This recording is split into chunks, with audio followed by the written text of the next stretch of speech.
this on Airport Road? Oh, okay.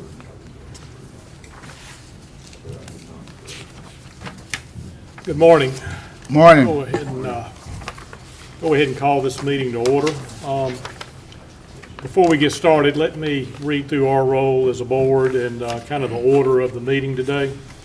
We are the 2025 Board of Equalization and Review for Union County, and we have been appointed by the county commissioners to hear all taxpayers with respect to concerns/complaints regarding the valuation of their property for tax purposes.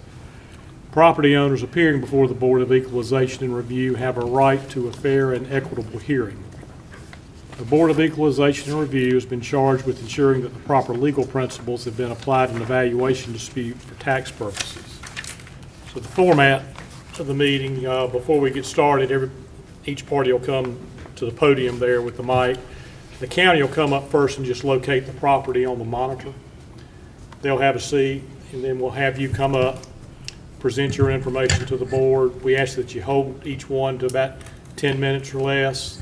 We get to about 8 minutes, you may get a 2-minute warning from the clerk. Okay. After your presentation, members of the board will have a chance to ask questions to you. You'll have a seat. County will come up, do the same thing. And after both parties conclude, we'll give each party up to a 5-minute rebuttal. Do keep in mind that the meeting is being recorded, and any and all sales data presented needs to be as of 1/1/25 or prior to, since that's the effective date of the reevaluation. Any and all questions need to be directed to me as chairman. The board will rule on the case after or table it and inform the taxpayer, if it is tabled, when it will be reopened. After we hear all the cases, we'll go into the deliberation phase of the hearing. You're welcome to stay for that. No telling how long it'll last. Could be short, could be long. After the board's decision, the county will typically notify the taxpayer within about 30 days in writing. By statute, the burden of proof is on the taxpayer to demonstrate that the assessment is erroneous. Only individual taxpayers or licensed residential or certified real estate appraisers licensed to do business in North Carolina may express an opinion of value of real property. No other persons, whether attorneys in fact, attorneys at law, or corporate representatives, are entitled to express an opinion of value of real property. So with that, do we have any questions? Board members, you ready? Ready, sir. Okay. If you could, just make sure we have our cell phones silenced, and we'll get started. All right, good morning. Good morning. Morning. We will start with hearing number 1 this morning. This is going to be for property key number 09180004H. The taxpayer is M.I. Charlotte, owner LP. The agent is Ryan LLC, and Mr. Chris Toth is here. Is it Toth or Toth? Toth, excuse me, is here to present today. Okay. All right, this is the FedEx Distribution Center. It's located at the northwest corner of Sutherland and Stafford Street, and it also has a small amount of frontage on Highway 601. All righty. Good morning, Mr. Toth. Good morning. So as mentioned, this is a FedEx distribution facility. We're actually here on behalf of FedEx, the tenant today, who's responsible for the real estate tax burden at this property. 2025 assessment is a little over $51 million. You'll see our opinion of value is about $45 million. We took several approaches to value to arrive at our target value. Looked at the cost approach, looked at several income approaches, and also looked at equity comparables to arrive at our value. You'll see in the information that we provided, it's a pretty tight range of our implied values of those different approaches. The cost approach suggested a value of about $44.8 million. The first income approach, using a market income approach, suggested a value of about $41 million. Using the actual in-place rents, supported a value of about $35.5 million. And the equity comparables supported a value of about $34 million. So again, we went with actually the highest of those implied values, the cost approach value of about $44.8 million. and I'll walk you through each one here in the allotted time. The first page and income approach that you'll see actually in our provided information was meant to back into the capitalization rate that is implied at the purchase price of this property. Again, we're not representing the actual owner of the property, we're representing the tenant, so don't have full visibility into the owner's plans for the property, their methodology, their internal numbers for purchasing the property. But the property was purchased for $60 million. And again, backing into, we know what the actual rent that is being paid by the tenant, being here on behalf of the tenant. We understand what the operating expenses are running, kind of standard reserve percentage for a property like this. That implies a cap rate of 4.77%, which is well below what we're seeing in the market for this type of property here in Union County, in kind of this portion of North Carolina, and frankly just the U.S. as a whole. Cap rates for industrial properties are typically more in the 5 to 7 range, with Charlotte area, again including Union County, and that more in the 6% range. So 4.77 is very low. Our guess on why that is there's additional land that could be developed at the site. Perhaps that's why the owner paid a little bit more than just this building and just this rent would imply. But again, backing into that cap rate, that implied cap rate at that purchase price seemed low. So like I said, we took a couple different approaches to arriving at what we think a fair market value would be for the property as it currently stands today, with no future plans for redevelopment, expansion, renovation, etc. First income approach here is a market income approach. So looking at what would market rents be for this type of property if it were vacant at least as of 1/1/2025, what are standard sort of operating expense ratios, reserves, etc. So using a $10 per square foot market rental rate, standard sort of 10% operating expense and reserve ratio, and a 7% market capitalization rate, that produces a value of just under $41 million. So a delta of about $10 million. We also, I'll actually skip ahead here to the next income approach, also looked ahead and put together an income approach based on the in-place rents, which are actually a little bit below market. So we've made that sort of adjustment there. The actual rents that my client, the tenant, is actually paying are a little bit under $9 a square foot, so about $1 below market. We applied a market vacancy rate to that, applied, again, standard operating expense ratio of about 10%, applied a market capitalization rate of 7.5% to account for the below market rents. That indicated a value of about $36 million. So with this approach, you'd arrive at a value of about $15 million below the current assessment. Moving backwards just a page or two, we also put together a cost approach using the Marshall & Swift construction cost estimator tool you guys are probably familiar with. I won't bore you with all the details of all the inputs we use, but I hope you'll trust that our square footages are accurate and that sort of thing.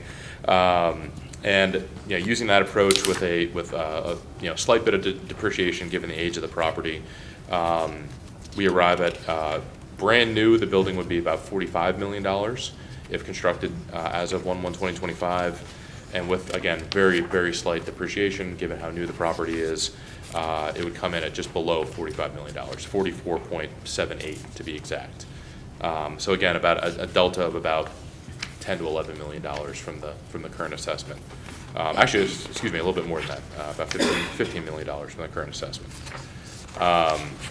Our final approach to value is the final page of our submitted evidence here. Looking at equity comparables, again, you'll see we looked at properties of a similar age. Again, the subject property is newer than some of these subject properties. Sorry that it's a little bit of an eye test for you, but you'll see that the range of per square foot values are significantly below the current assessment, also even below our target value. The current assessment for the subject property is $142 a square foot. The values of the comparable properties range between $57 and $94. we went with a target value of $95 a square foot, so again, above that value.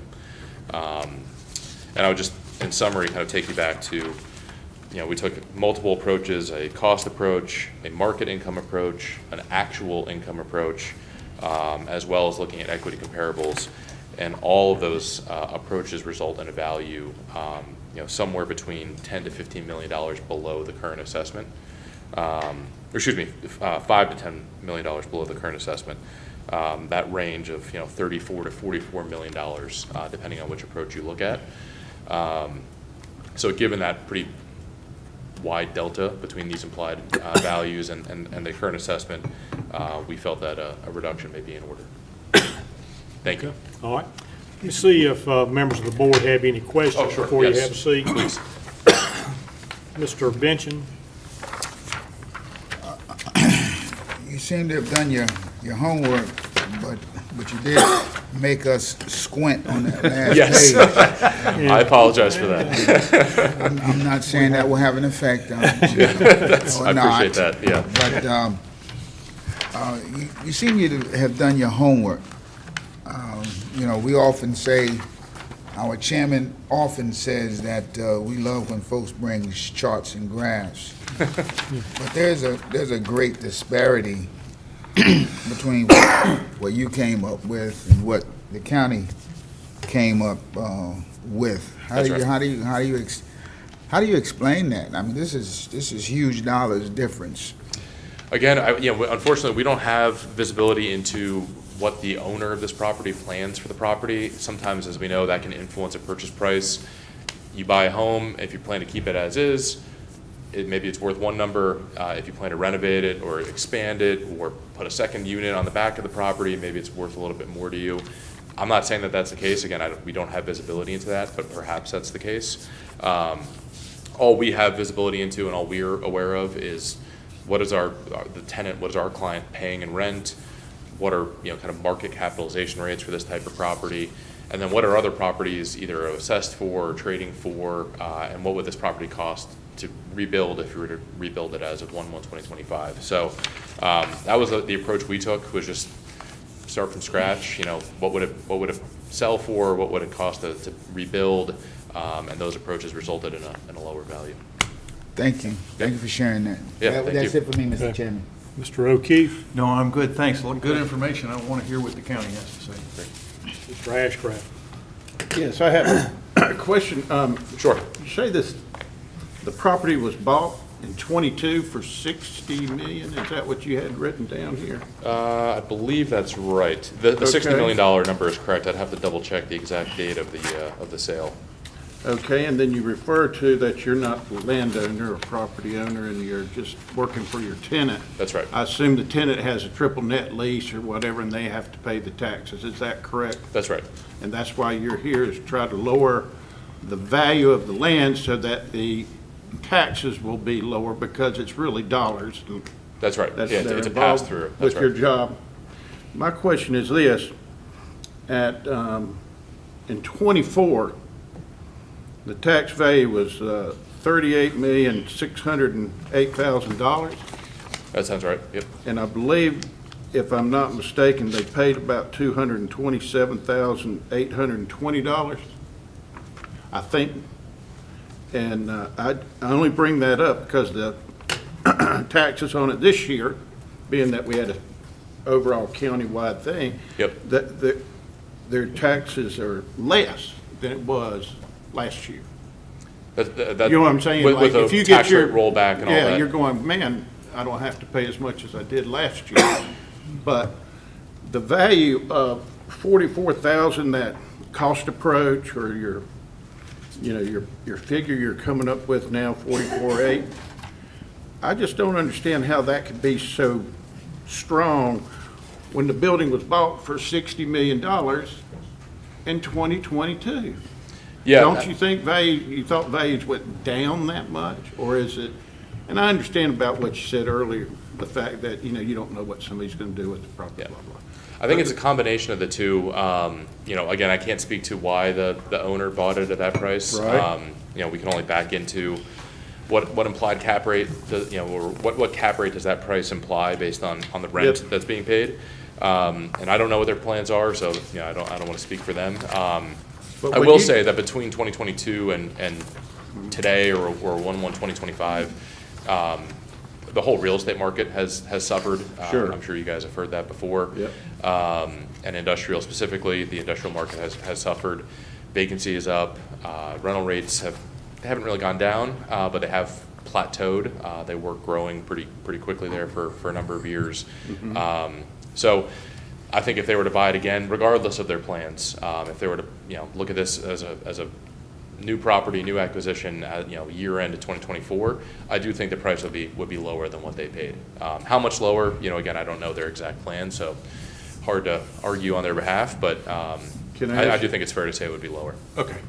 Can I ask you, on your equity, or, you know, your comparable sales? Yes.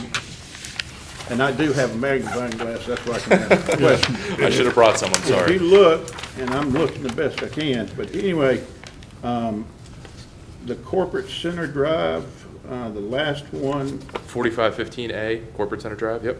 yep, I think that's what that is, 4515.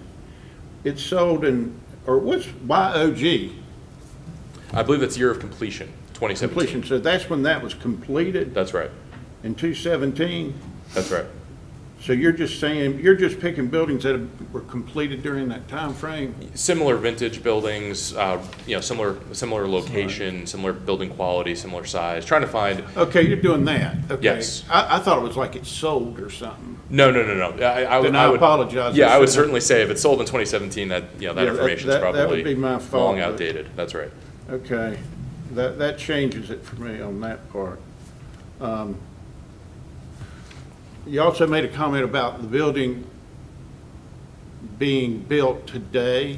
Mhm. It would be much less, that your cost of Not construction. necessarily that it would cost less today to build it than it would have, you know, in 2022 or 2020.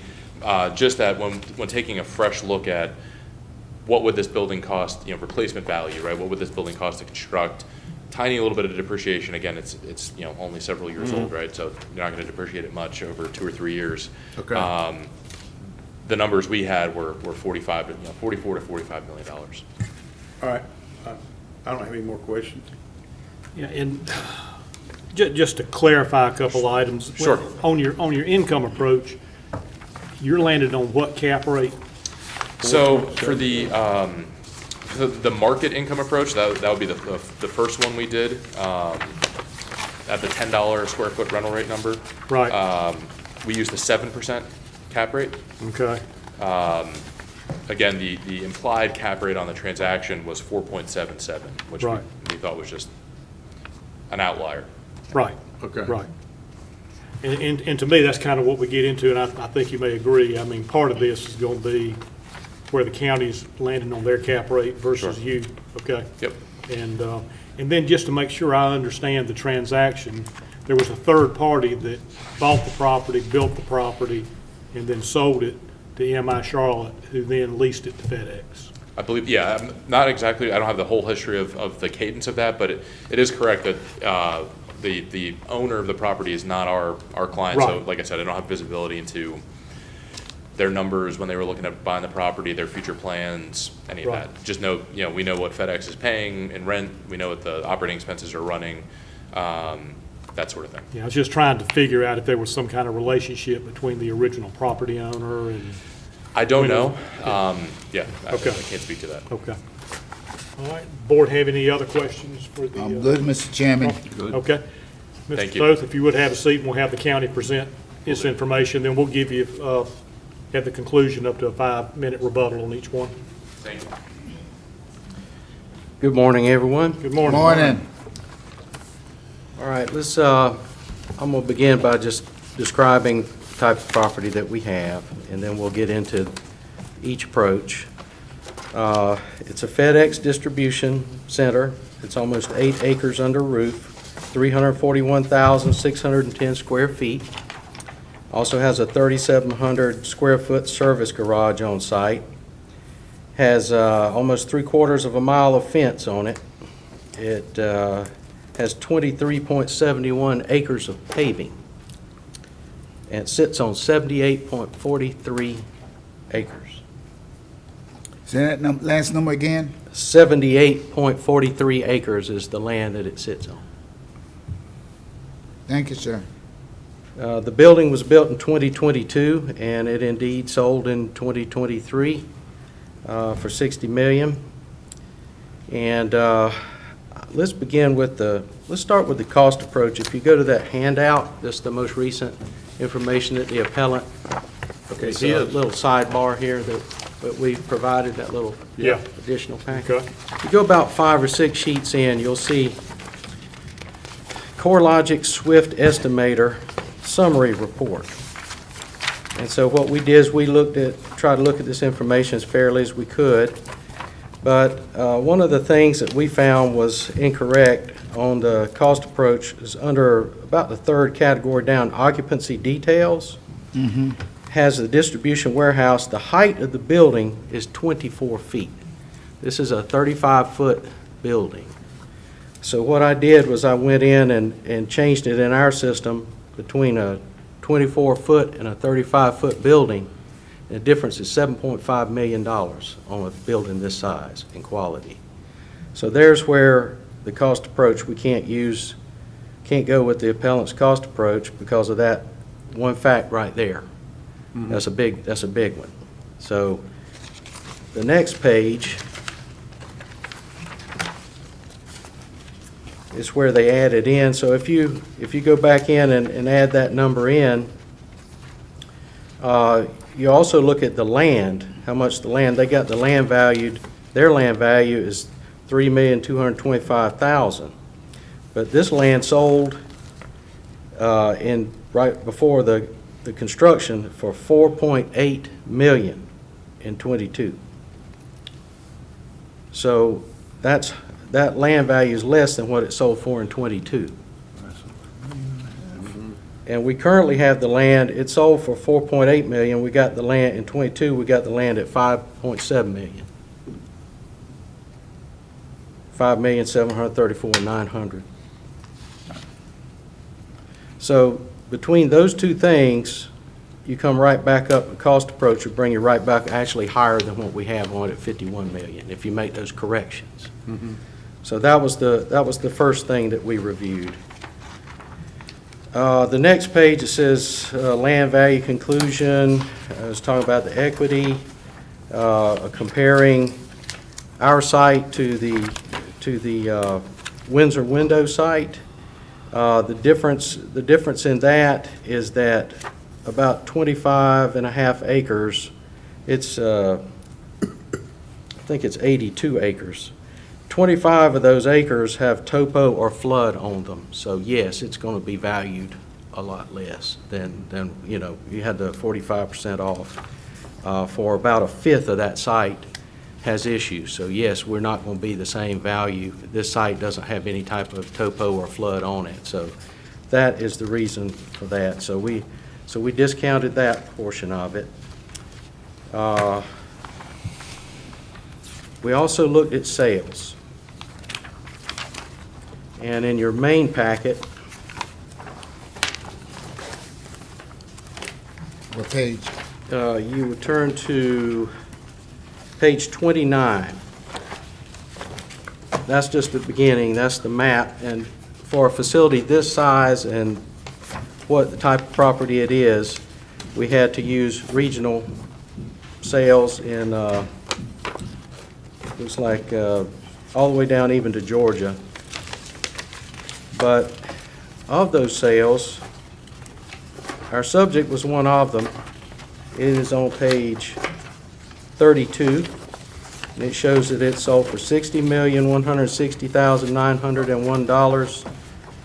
June 22nd of 2023 was when it sold, 23. Land was bought in 22, the building was constructed, and immediately afterward, it was sold once the tenant was in place. It sold for $174 a square foot. We're appraised at $149 a square foot.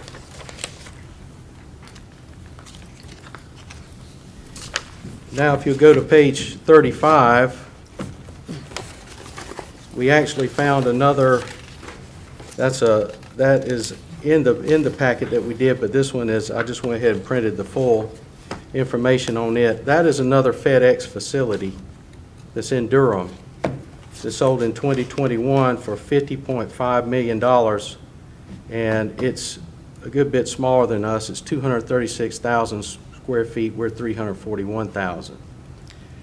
It also only had 44 acres, whereas we have 78. So we felt that was a very good, and it had a 5.38 cap rate on it at the time that it sold. So we're going to be looking at that later, shortly afterward, on the income approach.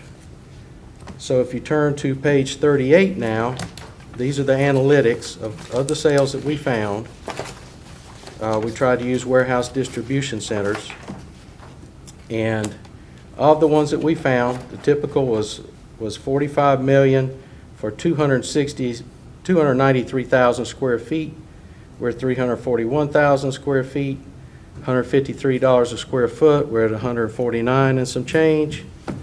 Felt like we were in good shape on the sales comparison approach. So we're good on cost, and it also indicated a 5.3% cap rate, and that's more recent and current.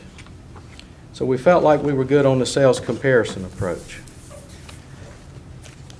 So if you go back, I'm sorry to make you keep going back and forth, but it's just how it runs out. Back to the little handout. If you would turn to third page from the back.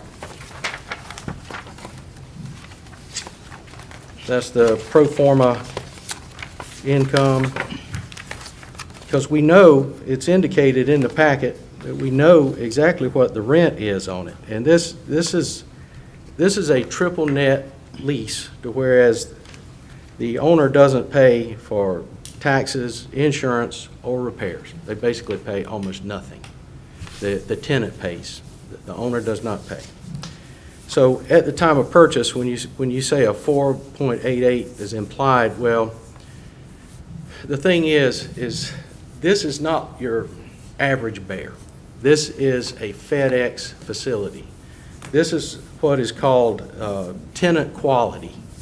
This is one of your top 5 tenants that you would want if you're going to have a distribution facility or any type of facility. These tenants have incredible credit. They will pay on time. They pay at or above market, and that's what we're dealing with here.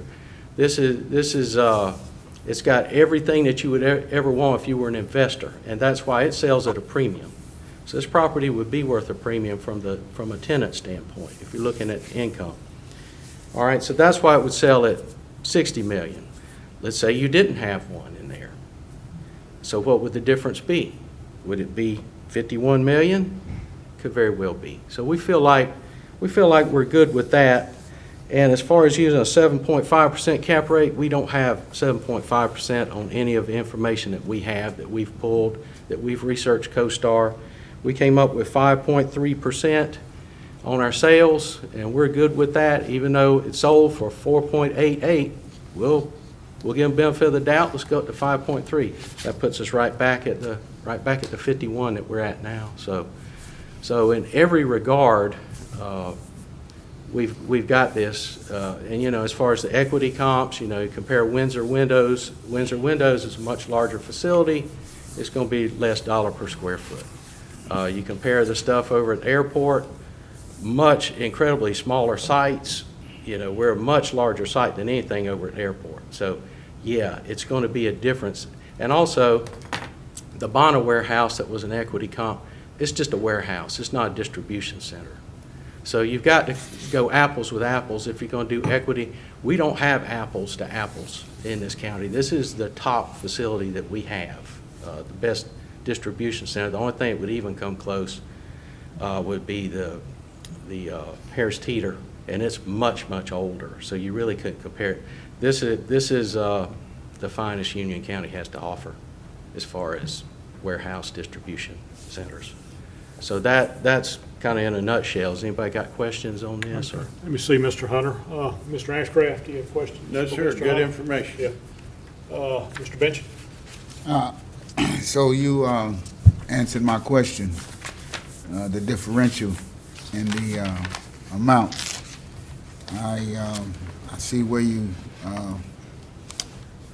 found it, and my question would be, that's a pretty big differential from the 24 and the 35. How could that have been missed? It wasn't missed, we had a 70% increase in industrial land from the last 4 years. And also, you're looking at, if we're going from a cost standpoint, look at how much it's cost to construct from 2021 to 2025. It's gone astronomically higher. So that's the difference, because back then we were running a whole different ball game from what Union County has become. And the industrial sector here has been phenomenal. So that's how you got an increase of that, just like the rest of the county got a big increase for practically every other property they had. Make The sure I industrial- think, are you talking about the height of the building? The height of the from building. Oh, the 24? height? That was my question. Yeah, Oh, I'm yeah. sorry. How did that, CoreLogic. yeah, how did that, because that's like I don't know 9. how they derive, but I measured that building myself. Used a laser, put it on the floor, shoot it to the roof. And so Okay. that's how we got the 35 feet height. Thank you. And thanks for answering my question about the differential, Sure, the money. Okay. Mr. O'Keefe? Along those same lines, I'm trying to follow. So the height is 24 on the CoreLogic Swift estimator. You're saying the actual height The is... actual height is 35. Significantly higher Yes, than that's that. 11 feet, which Got is, it. That's what Yes. that's all I need. I was following after that. that's like a $7.5 million difference on height for this type of structure. I just wanted to make sure I understood. Thank you. Okay. Thank you, Mr. Hunter. Okay. Mr. Toth, do you have any final comments as it relates to this property? Okay. I think that the two things I guess I would point to is we agree with the county on the equity comparables, that there is not a one-for-one comparison to this property, given its size, its location, its age, its use. It is a little bit of a, if you want to call it a unicorn for the county. That said, A good unicorn, What's that? a good unicorn. A good unicorn in a good way, that's right. That said, there's a massive delta between the closest comparable properties to it and its value. The equity comparables we presented are between $57 and $96 a square foot, and we're at 140, 150. That's a huge delta. So agreed that this property would trade at a higher value than those other properties. It's unique. It's newer than a few of them. It's larger. It has a different, a slightly different use. But being almost 3 times the per square foot value seems like to us, an egregious gap in value, especially when looking at what we think it would trade for on the open market. On the ceiling height, or the clear height, I don't have the exact answer for this. I'm not sure that the 35 is consistent through the entire property. You're probably aware of this. Some industrial properties have a high point, but it's not necessarily consistent through the entire 350,000 square feet. I think that's where the CoreLogic report filled in that 24, that may be the average, not the highest point of the property. That would be a question I would have. But I believe that's where that came from in the report, that there may be a loading area or a certain part of the property that has that highest clear height, but it's not necessarily 35 throughout. But yeah, again, just in summary, would point to, the income approaches they sort of are what they are. We know what the tenant is paying in rent. We know what the operating expenses are running from speaking with the tenant, and applying a cap rate that we think is a fair market cap rate produces a value that is in line with the other approaches as well. So, thank you. Okay. Thank you, Mr. Toth. Mr. Hunter, any final comments on? We can go to the equity. We can talk about the equity. It'll be fine. On the little handout that you got, the very last page is the equity. And I know it's kind of difficult to see, so I'll just kind of talk about it here. Our building, because when we look at equity, when you're comparing things, the land value is going to be different in different places. So we look at the building and what it is. So So if, the first, I believe, is Windsor Windows. The difference in those buildings, they were built roughly around this, within a year of each other. We're 341,610 square feet. Windsor Windows is 569,910 square feet. We're appraised at $131 a square foot, and because that building's so much larger, it is at $104 a square foot, which would account for the differential. That one is also considered a light manufacturing building. It is not a warehouse distribution building, so it's going to be a few differences on that because, you know, we are using the cost approach. So we got 75, it's got 82 acres, but a lot of flood zone and issues. Overall, $149 a square foot as opposed to $111. We feel like that's equitable. The second comp, Bono Warehouse. It is a warehouse. It is not a warehouse distribution. There is a difference because of the number of roll-up doors that add to the expense. Bono Warehouse, built about the same time. We're 341,000, it's 288. We're 131 because it's a warehouse distribution. This is $96 a square foot because of what it is. The land is, they have half the land, so yes, you're going to have a lot, the dollar per square foot is going to be a discrepancy because they have 35 acres, we have 75. ConMet, the land's even worse. They only have 20 acres as opposed to our 75. They're built in 2017, so they're going to have a little more depreciation than we do. 278,000, so that puts you, and that is also considered, I think, light manufacturing or warehouse.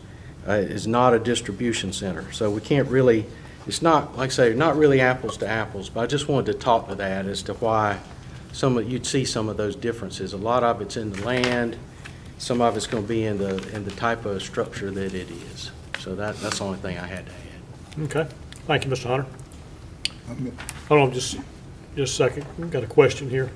Mr. Benjamin. Mr. Hunter, can you address the differential in the 35 and the 24 throughout the property? Oh, fee. yeah.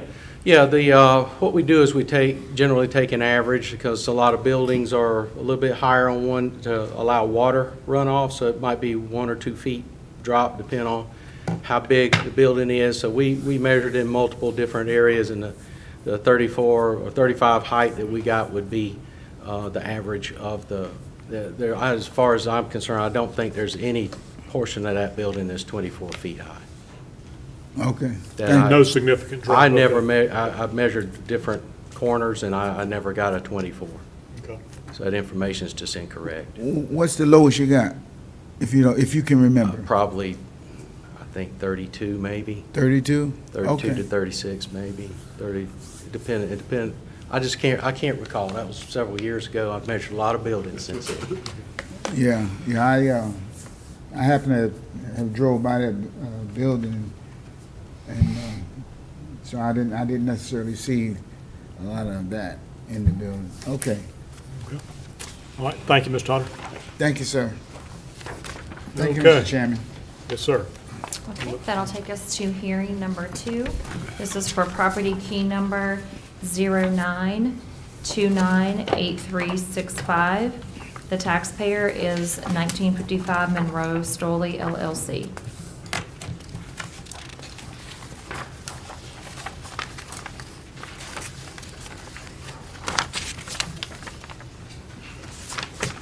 Okay. So again, this is 1995 Wellness Boulevard in Monroe. Yeah, just to clarify, does everybody know where this is? I mean, this is across from the Target Shopping Yeah, Center, I think, the over there by Novant. the Olive Garden. Yeah, so this will be the building. If you're looking all the way to the back, this is the building to the left. Thank you, Mr. Chairman, that helped a lot. Yeah. So we actually took just one approach to value for this property. Looked at simply the cost approach to see if you were to rebuild this property as of 1/1/2025, what would it cost, and again, factor in for depreciation. Current 2025 assessment is about $8.1 million, which works out to about $267 a square foot. Our implied value when looking at the cost approach was $7.1 million, which works out to about $234 per square foot, a delta of about $1 million even. And you can see on the final page of our packet here, we actually took the land value from the assessment, so no argument there. Just looked at value of the improvements, a little bit of depreciation, add the land value, and we arrived at our value of $7.1 million. You'll see new, if these improvements were brand new, you built them in 2025, no depreciation, the value of the improvements, the implied value of the improvements here would be 6.975, so right around $7 million. Obviously factor in some depreciation, not a brand new property, it's about 17 years old. That gets you down to about 5.7, and again, we added in the county's land value, about 1.4, to arrive at our implied value of $7.1 million. So strictly on the improvements, no argument with their land value. But even if this building were brand new, you'll see that there was a bit of a gap there. So again, to depreciate that down, about $1.2 million in depreciation, you arrive at a value of $5.7 million plus the land value. So. Okay.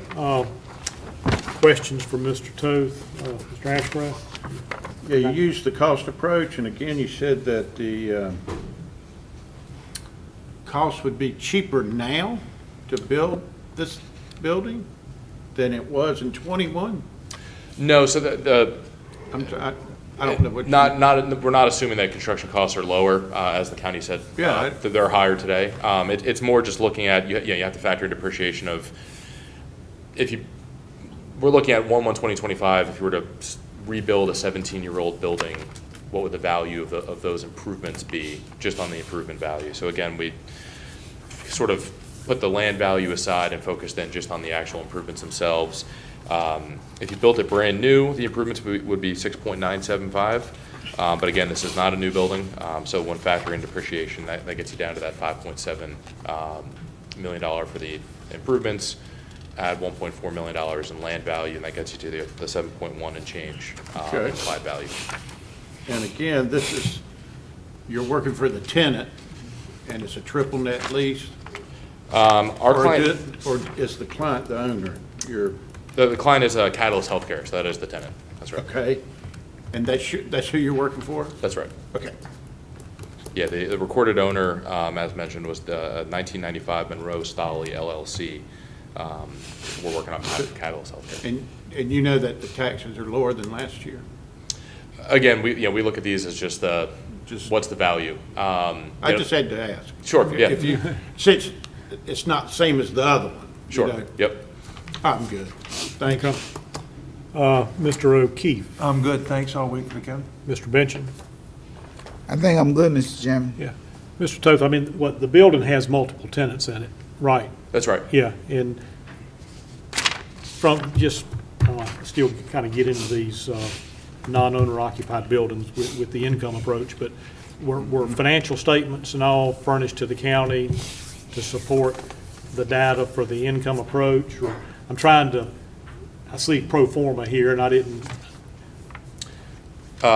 We looked at just the cost approach. You looked at just the cost Yeah, approach? that's right. We didn't have visibility into the other tenants in the center. And anytime we're looking at one of these properties, we look at, if we can, and we have visibility into all the information, which in this case we didn't, income approach, cost approach, what values do those suggest? And the cost approach here supported we believe, a value below the assessment. So. Right, okay. Okay. If you don't mind, have a seat, and we'll Sure. hear from the county. Thank you. Well, I'm disappointed. I thought I was going to come up here and talk about income, because that's No, what we afraid got not. here. So Yeah, well, I really wasn't prepared to talk about the cost, but I can do it.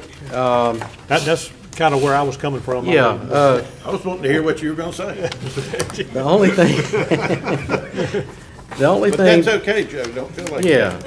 talk The about only it. thing I can tell you is that, we've got it appraised as a medical office. It's got, I think, 15,334 square feet possibly in one floor, and 15, let's see what we got here. I can try to add it up, about 30,518 square feet. Okay? And we're This is run on the cost approach. You know, the only thing that we're running the income approach on is, apartments and motels. So it is a cost approach, and they agree with the land value and otherwise, so what we have left is the structure. I actually gave you a little handout that shows you the bookends here, like I like to call them. We have two identical, almost identical properties. The only difference being is a little bit difference in the land and a little bit difference in the paving would be the difference on these. And so that's that, but as far as what they're appraised for, the one on the right, number 367, $261 a square foot. We're at 267 because we got 2.3 acres as opposed to 2.0 acres, which in a high, valuation of land area that we got, that's going to make a pretty good difference. So, and also the paving's differential.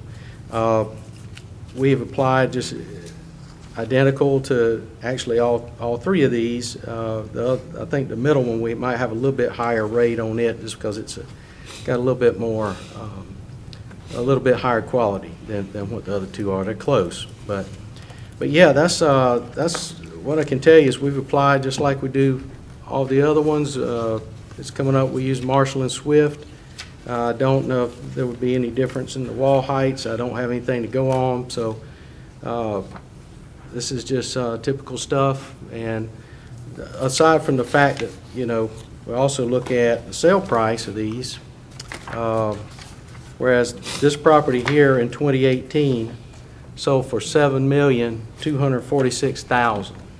So that's above what the asking was, but that's back in 2018. So we feel like the 8.1 that's only like about a 2% increase per year since that. So we feel like we're justified. Using an income approach is probably going to be higher than what we're at now. So any questions on this? Let me see, Mr. Hunter, Mr. O'Keefe, I'm good for right now. Mr. Benson, No questions. Mr. Ashcraft. Yeah, if it's sold for 7.2 million, is that what you said in Yeah, 2018? $7,246,000 was back in 2018. Yeah. In 2021, they did a recapitalization for about the same amount of money. And that's when y'all They- increased it, the tax value back then, right? Yeah, back then, I don't know, let me 38, I don't know see what either. it went to. But that's okay, that's Yeah. okay. I don't have any more questions. Okay. Thank you, Mr. Hunter. Mr. Toth, any rebuttal comments on this one? Not really. Again, I would just point out that the 2021 sale, I use sale and in quotes there, it was just recapitalization. It was for the same value as the 2018 transaction, so no increase or decrease, but that was recapitalization, not a arm's length market transaction. So we didn't include that, for or against our case. Okay, That's all. thank I'd you. say. Thank you. Mr. Hunter, any rebuttal comments? We're good? Okay, No, other than we have sales that we provide in the packet that's backed up. right. I see those. We had I'll just make sure I'm on the mic, get recorded. Yeah, okay. We had sales that were also back up to the number that we have, and we felt like since we're coming in under what the sales were, that we're in good shape on this one. So Okay. we just didn't see a reason to change it. Thank you. With that, Madam Clerk? All right, hearing number 3 is for property key number 09195022A. The taxpayer is Willow Glen Rockford LLC.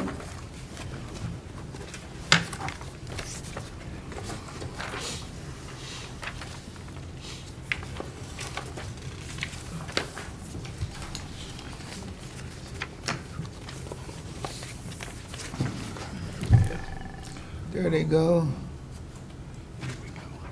All right, Willow Glen Apartments, this is on the north side of Sunset, and this would be Circle Drive, and I think this is the Monroe, maybe middle school? That's the middle school. Yes.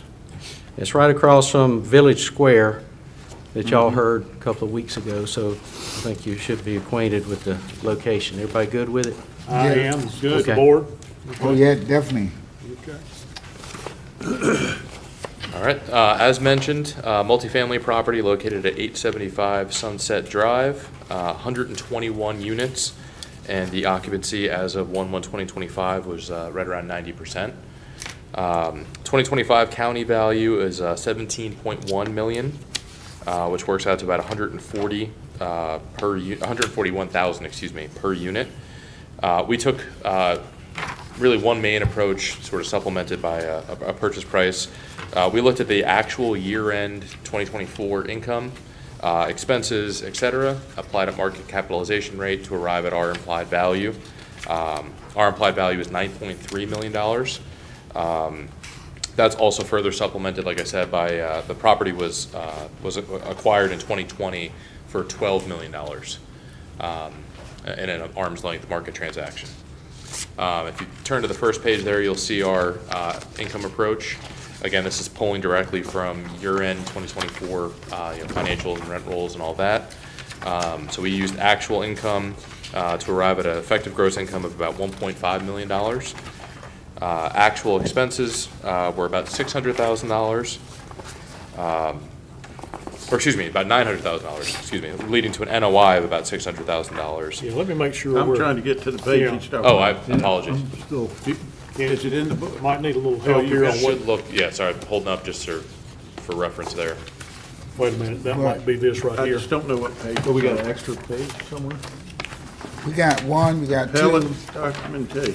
we got what Mr. Joe just had, and then we got this thing here.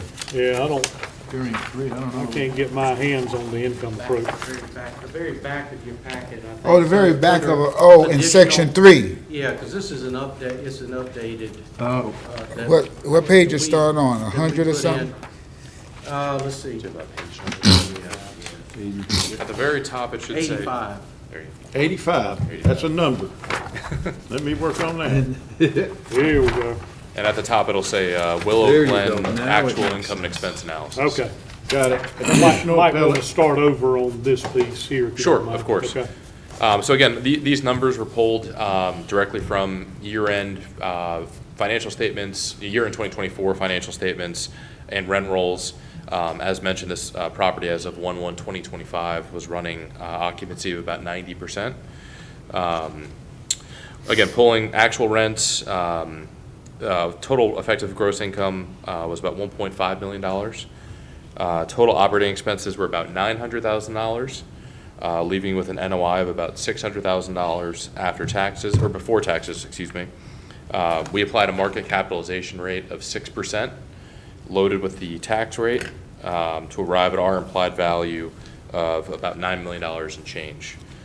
You can see following this income statement, if you want to pull any of these numbers, we have the year-end financials included there. Both the month-to-month I&E statement, and I know there was a comment earlier about liking charts and graphs. It's in chart and graph form for you as well. But yeah, again, this is, how an investor, we believe how an investor would look at the property. What is the trailing 12-month performance of the property? What are the rents? What are the operating expenses, et cetera? And we believe that implies a value well below the current assessment. Okay. Thank you, Mr. Toth. Is it Toth? Toth. Toth. Yep. Sorry. And I've heard every pronunciation. Don't worry. I'm sure, I'm sure. Questions, Mr. Benson? Thank you, Mr. Chairman, so kindly. I was a resident in Willow Glen from 98 to 06. Okay. And it stayed pretty full when I was there, and it seemed like it's pretty full now. That's right. Okay. Yeah, occupancy again was 90%. I believe that's a little below market, but very much within the realm of what most apartments are running. I'll wait for the county, Mr. Chairman, for the Okay. rest. Okay. Think of something else, let me know, Mr. O'Keefe. I'm good, thanks, I'll wait for the county. Trash trap.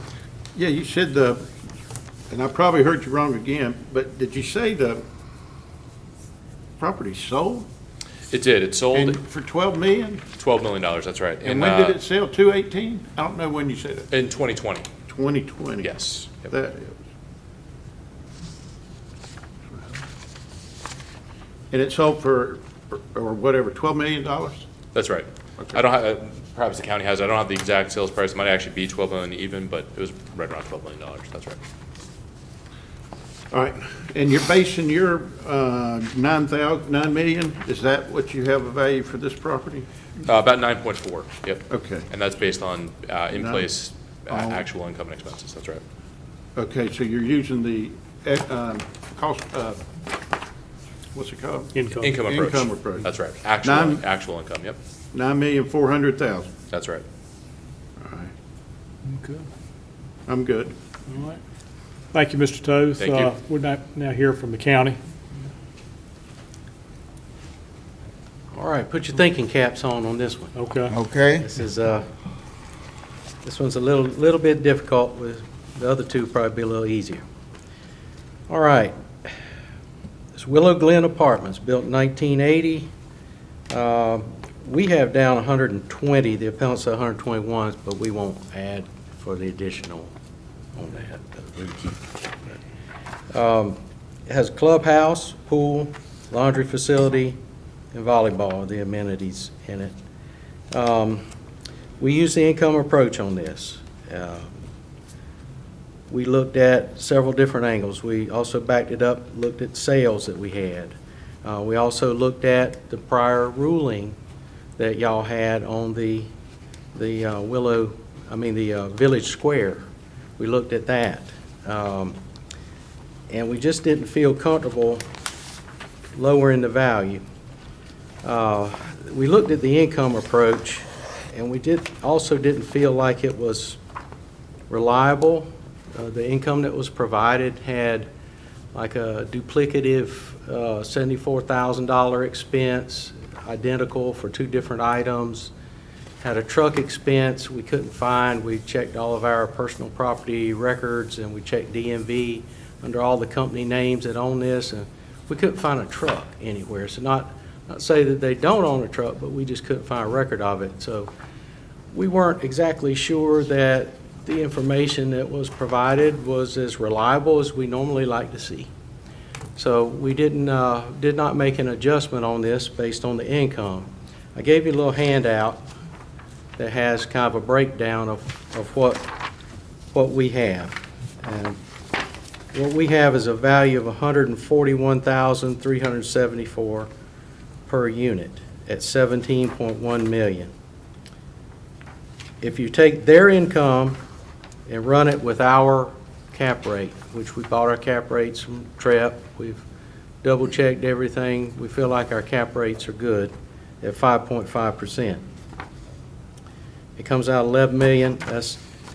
That'd be only 98,000 a unit, which is far below what we have on the other units in the area, and for the county, it's one of the lowest that you're going to see. We ran on the sales, and there's sales in the packet.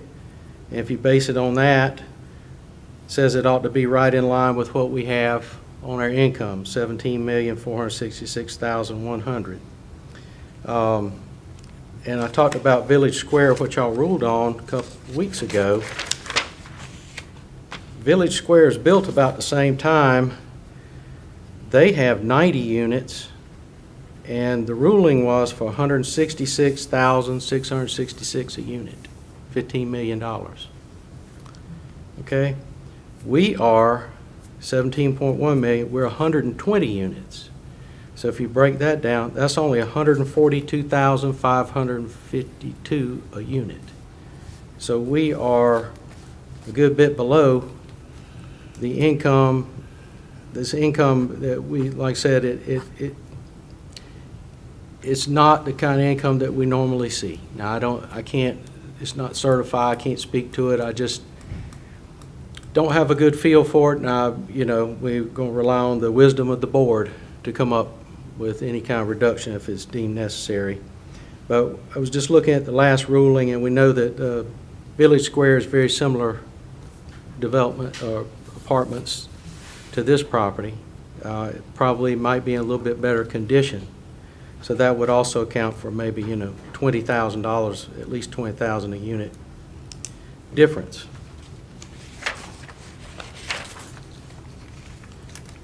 We also looked at, like I said, we looked at sales on page 32. We have Icemore Lee sold in 2021, 92 units. It was unrenovated. They had done a minor renovation in 2006. After it was purchased for $17 million, that's $184,000 a unit, while we're at $142,000 a unit. They immediately went in and renovated Icemore Lee after that purchase. So we're looking at not only what the actual income is, but what sales went for. And we just did not feel like that we could make a reduction on it based on equity, based on sales, and just based on the other income that we have seen from other projects that we've had. So that's kind of where we're at with this. It would be up to the board's decision on this one. Okay, thank you, Mr. Hunter. Questions for the county, Mr. O'Keefe? Yeah, I'm still struggling with this delta. It's huge, and I'm trying to figure out why, and I don't know yet, so I'll wait for my question, maybe come back later. Okay. The delta on, as far as, 9 to 17, 9 million versus 17. Yeah, yeah. And I see, and I I'm think, trying to follow the math. I think a lot of it's going to be the cap rate. 5.5 versus 6, I think. 6? Is that what y'all said? That's what I thought. Yeah. And also a lot of some of the, like I said, in the income approach, we had to remove a lot of the expenses. That's how we came up with our income, because there were a lot of expenses were in there were not allowable. So we removed that and we ran our own numbers, and that's how we came up with our income.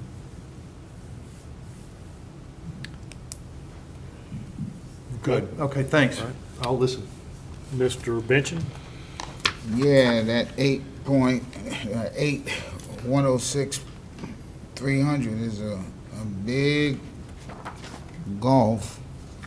Mr. Hunter, you said earlier, and I wrote it down so I wouldn't forget, that about uncomfortability. Why were you uncomfortable? Well, because we had to remove some of the expenses that were provided as evidence. We had to remove those, and now, like I say, we found a duplicative. It was on there twice, $74,000 expense, which is, significant. And like I say, the truck expense, we didn't feel like that was warranted either, because we couldn't find any evidence of a truck. Not to say there's not one there, but there were certain items and things that we removed. We just normally wouldn't have to do that. So we just didn't. We just couldn't hang our hat on it when we got sales that are telling us a significant amount more. And we also looked at what the property was purchased for $12,068,000 in 2020. And we all know what apartment rents have done since 2020. They've gone in this direction. So if your income's going up, and sure, expenses are rising, but the income is the rent rates have increased far higher than any expenses. And that's why you see all these new apartments being built. Since 2020, we've had a lot of projects come online because they're very profitable. And this is an older project, of course, but the rents have gone up everywhere. Should not be, an anomaly. And that's what it kind of is looking like, is that it seems like an anomaly, if I can speak correctly here. From what we're seeing on, we went with all the apartments. We ran income first year doing it. I think we did a good job with it. We've only had, I think, 2 that have come to BER before these. We only had 2, lowered 1. All the other ones we didn't lower at all. We felt like, and that was okay with the appellants if they appealed. They appealed it. So this one is just different, and that's what, from everything that we've seen, this is the only one that I would say that we've seen that is a little different than the others, so. Okay, Mr. Chairman, I'm like Mr. O'Keefe, I'm gonna keep listening. Okay. Maybe, I'll circle back. Mr. Ashcraft? I'd have to say, I understand your predicament with the income approach, and is this all verified, and, you know, the figures that are provided, and sometimes you just have to make a decision on your own. I do have one question. I mean, and I may be catching you off guard just a little bit, but when you look at their actual numbers in the income approach, when you look at the expenses, what's the typical percentage of expenses? I mean, I think it's, what they're saying here is 60% of the Yeah, effective it's gross usually in the income. 40s. We usually have about 40. So that, yeah. Yeah, So it would 40, typically 40, be, 45 is standard, Okay. what we have seen. okay. And so we're looking at a little bit different expense ratio. Okay. Mr. Benson, told you I'd circle back to you and Mr. O'Keefe. yeah. So in 2020, it sold for 12 million. Yes, sir. And rates have skyrocketed. Okay, all right. I think I have a figure in my head. All right, I think I'm good, Mr. Chairman. Okay, Mr. O'Keefe? I'm good, thanks. Okay. Thank you, Mr. Hunter.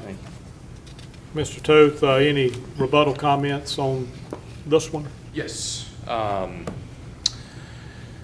So I haven't heard any objection to the income numbers. Again, focused just on the income, not the expenses.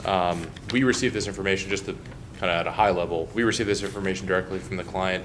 We asked them for actual year-end financials, so we're not in the business of necessarily Right. telling them they're Right. misleading us or their Right. numbers are wrong, as you can imagine. You just take But- it and assemble it, yeah. That's right. And so the one thing I would point out is the county's mentioned the truck and car expense. I believe that's reimbursable to the employees because it's truck or car expense. I don't believe they own a truck. I agree with that. I think it may be just if an employee is using their personal vehicle for work reasons, maybe there's a reimbursement there. But again, that's a $2,600 expense for the entire year, so it's not really moving the needle as far as your NOI.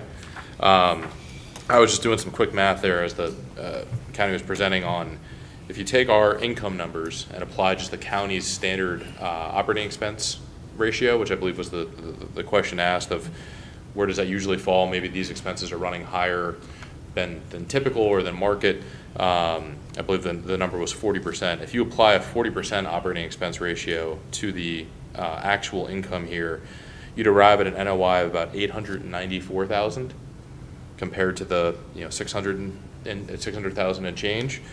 If you apply our cap rate to that $894,000, you still arrive at a value of 13.9. So I'm not necessarily ceding that that's the operating expense ratio we should go with. I would say we should go with what the taxpayer is saying that they're actually experiencing. But even if we were to do that math and say we'll accept the county's operating expense ratio, that's What was that number, 13 what? 13.9. I can give you the exact. It's $13.903 million.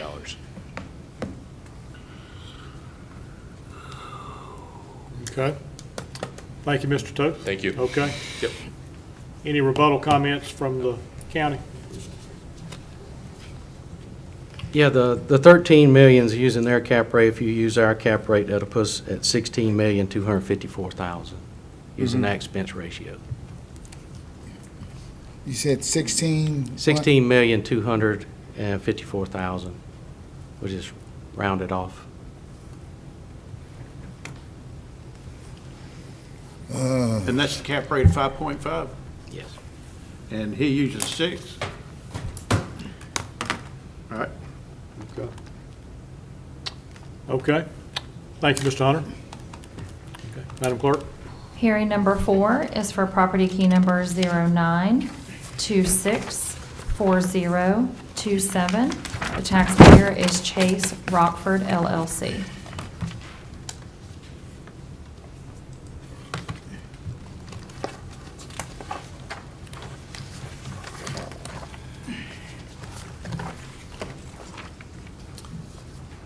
All right, this is Chase on Monroe.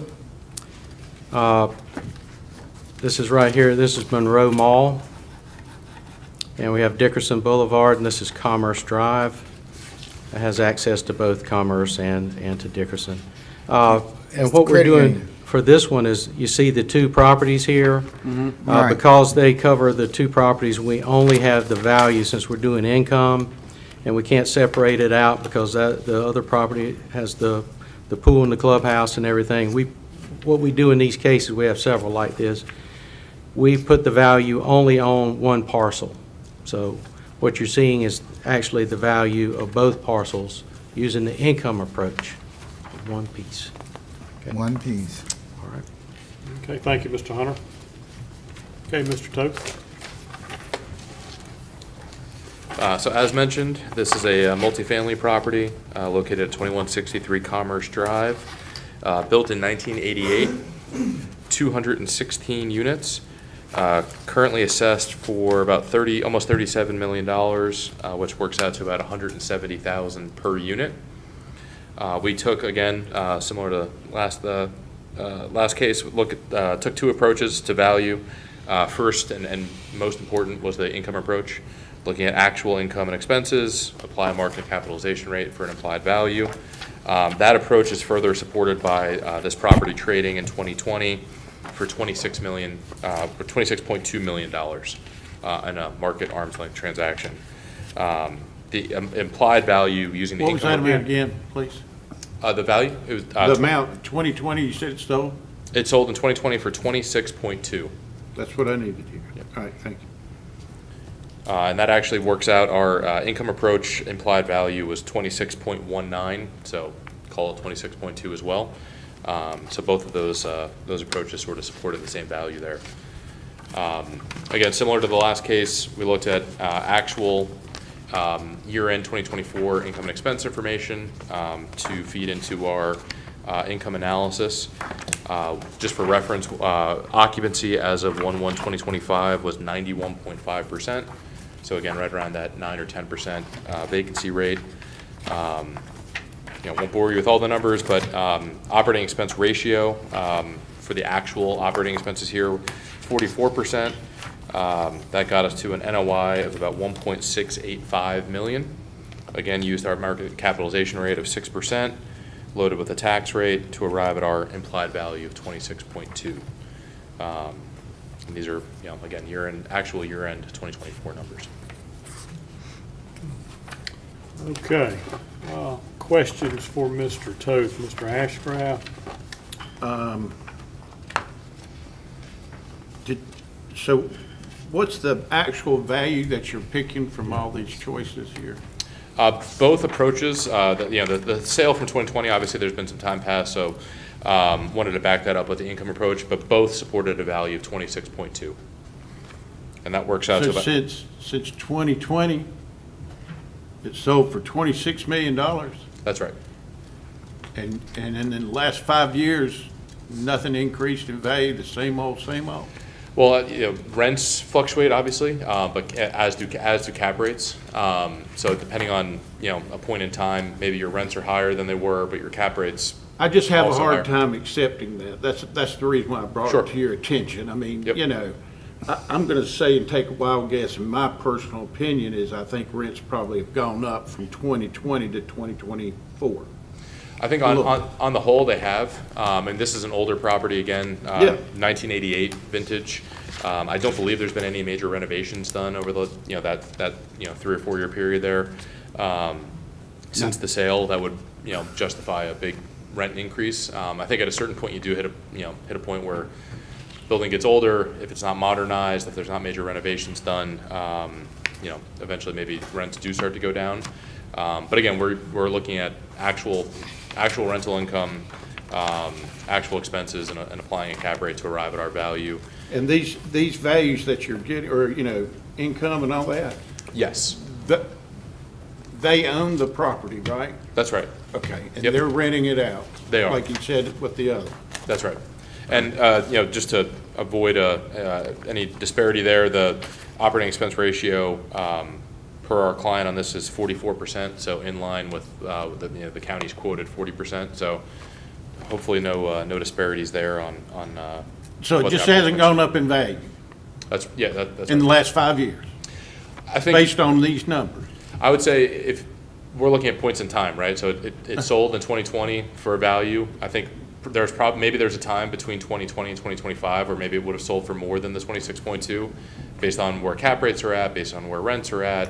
Obviously, I think we all know there was a boom in apartment building transactions in like the 2022, 2023 timeframe. That's slowed considerably over the last year, just given where interest rates are. Interest rates affect cap rates. Right. So higher interest rates, higher cap rates, lower values. So when you decided to come and represent them for their property, correct? Yep. They had a taxpayer opinion of 24 million. Did you know that? I don't know if somebody put down 24 million. I'm not sure where that Okay. would have come from. But your opinion now is, 26.2. okay, Yep. I'm good on that. Okay. Mr. Benson?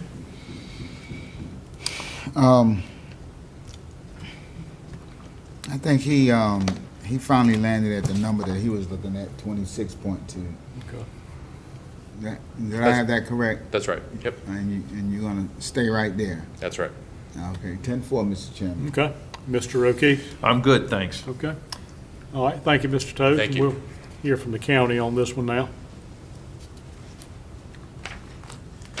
Well, in Chris's defense, he didn't have this originally. It was a rep out, same company, but working out of Atlanta. Oh. He just got this a few days ago, so. Oh, He's, I it was a different, we had different, Alex Carr was the Okay. original person that put together those numbers. And so Nothing he would personal, probably not Chris. have been aware of the first number that they came up with. Okay. All right.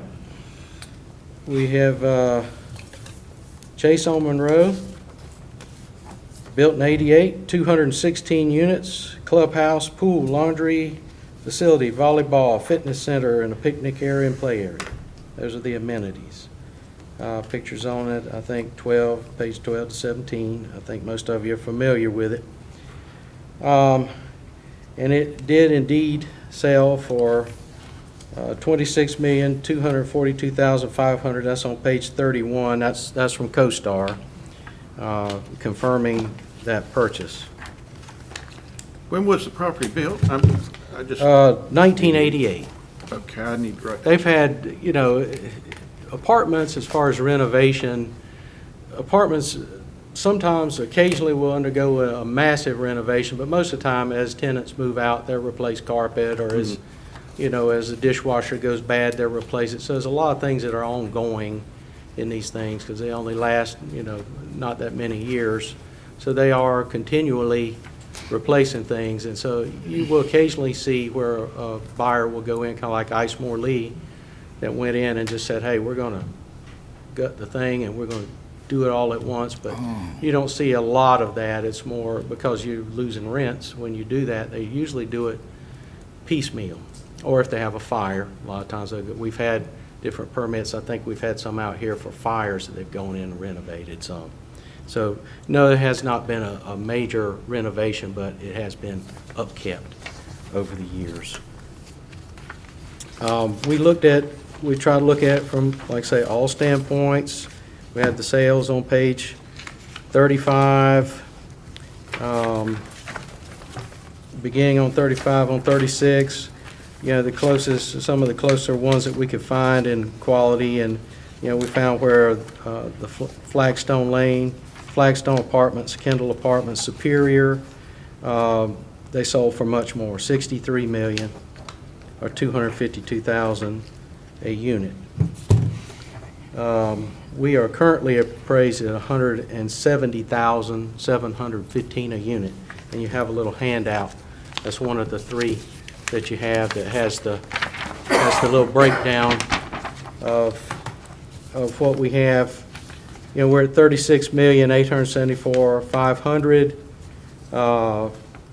Using their income, And our cap, we're at 35.5. And I would like to retract one of my statements made on the last. I said there was a duplicative of 74,000.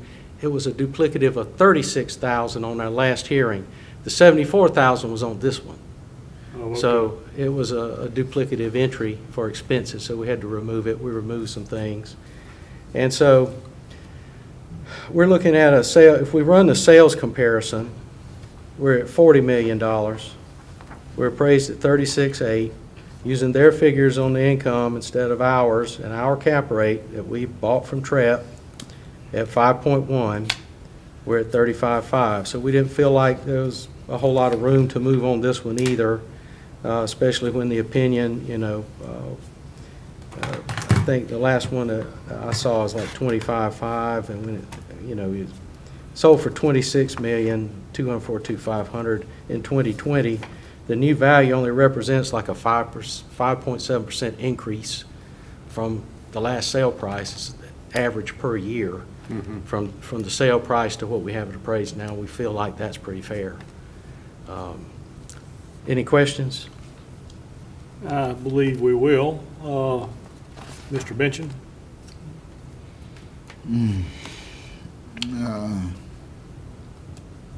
There's a difference of 12 million on this one, 12,874.5 to be exact. And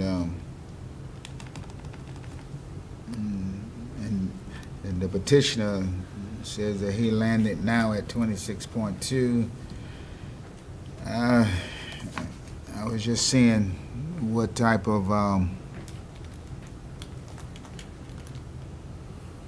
merging I could see from it, but it looks like they're kind of apart on this one. So I'll wait to see if something comes up, Mr. Chairman. Okay. Mr. O'Keefe? I'm good, thanks. Okay, Mr. Ashcraft? So in relation to the other one, Willow Glen, Right. and you have a value of 141,374 tax value, which you stated that the apartments across the street from that, Village Square, was like 170. 166, Or 160. 667 or something like that, 167 maybe. Okay. I And can- this one, I can get that. Chase on Monroe, is 170. 170. All right. That's all I needed to know. Thanks. And Mr. Hunter, I think you said this, and I see that duplication on the expenses of the 74,181. So if you backed out one of those, which I assume would maybe, we don't know for sure, but just assume Right. it's a key in error. Yeah, it's probably just a key. Yeah, key that's what error, I'm yeah. thinking. So if that's backed out and you use the county Yes. cap rate, the county's We value. backed that out, and I don't know, I don't have it in front of me. There may have been some other expenses that we pulled out as well that are not allowable, like bank expenses, mortgage expense, and things like that you can't use. Right. So, and that, So, but when- yes, when you- that second line is 35,530 on that little handout. If you Okay. use their income and you remove the non-allowable expenses and use our cap rate, we have 35,531,100 is what we came up with. Okay. Yeah. I kept thinking you said, I just kind of wanted to make sure I Right, understood how we. and that's $164,496 a unit. Right. Okay. Any addition, I think I got everybody here. Any additional questions from the board for the county? Okay. Thank you, Mr. Hunter. Thank you. Mr. Toth, any rebuttal comments on this property? Sure, just to continue your line of thinking, I think you were just going down. If you look at our income number and apply just the county standard 40% operating expense ratio, clear up, make sure that there's no discrepancies, just we'll accept that number, the 40%. That gets you to an implied value at our cap rate of $28.17 million. 28,170, That's right. I can get you 170 even. exact number here. 28,171,334 would be the exact number. 334. 28,171, 334. That's right. And I wonder on the, you can do the math during deliberations, but when that duplicate expense is backed out, I wonder if that's kind of where you get to, is So probably about that you'll see, number. we had the percentages next to that. Right. So if you're removing one of them, assuming that one of them should be It's removed, 42. would knock you down 2%. That's true, yeah. So it gets you down to that 42%. Right. So again, if we accept the 40% number, so Right. remove both of them, that would get you down to an implied value of 28,170,000.17. Okay. Understood. Any questions? Everybody good? Well, if it gets it down to 28 million, the county still has a value of 35. Is that not correct on the income approach? I think they said 35.5. 35.5. Yeah, The county's value is 36.8. yes, county's value. But I thought under the income approach, is this the county's job? Is that your work? Yes. Okay, so the county under income approach has a value of $35,531,000. Is that correct? Yes. Okay, so if that's their numbers and our cap. just the difference in cap rate. Okay. Got it? Okay. All right, I'm All right, good. thank you, Mr. Toth. Thank you. Okay. Any rebuttal comments, Mr. Hunter? Yeah, if you look on page 49, there's 2 pages to look at, 49, 53. 4954. Just the 2 pages. Look at page 49 and look at 53. All right. This is the appellant's income statement here. If you look at that top line there, this is for 2022. Okay? The total on the far right is $2,264,979. All right? So we're to understand that rates haven't gone up, but go to page 53 and look at the new number at the top in the total. Appears that it has gone from 2.2 to 2.8 in 2 years, income-wise. So rents are increasing. So that is proof positive right here in the numbers Yeah. that they provided. So that's my only rebuttal. Yeah. Okay. Thank you, Mr. Hunter. Did you figure out the percent of increase over that period of time? It's kind of like, just interested to see. Might be 30%. Mr. Toth. Am I allowed to respond to that? Oh, the mic. Yeah, come to the mic. Typically, we just give one rebuttal, but that's fine. Okay. Yeah. The only thing I would counter with is, again, not arguing that rents have fluctuated since the sales price. They've probably gone up. They may have gone down over the last year or so, but they certainly have probably gone up during that time period as well. Just keep in mind that cap rates have also fluctuated during that time. Their cap rates are a lot more volatile, than rental rates are. Rental rates kind of stay flat, maybe increase a little bit, stay flat, kind of go on in perpetuity. Cap rates, as we all know, along with interest rates, are up and down, up and down. Recently, it feels like they've only been going up if you own a home, but that would explain kind of, even if rental rates have gone up, 2% or 4% in that time frame, if cap rates move significantly, you may actually end up with a lower value than what you bought it for in 2020. Wouldn't advise someone to sell for that lower value, but that may be your implied lower value. So Okay. that's all I had. Well said. Thank you, Mr. Toth. Thank you. Mr. Hunter, are we good there, or you? I think I came up with 0.35%, but I don't know. Well, I'm being told it's 24%. That's what Okay. it is, 24? Okay, good. Okay. Thank you. Okay, all good? Okay. All Madam right, Clerk? that'll take us to hearing number 5. This is for property key number 07105035B. The taxpayer is Shannon Enterprises at Indian Trail LLC.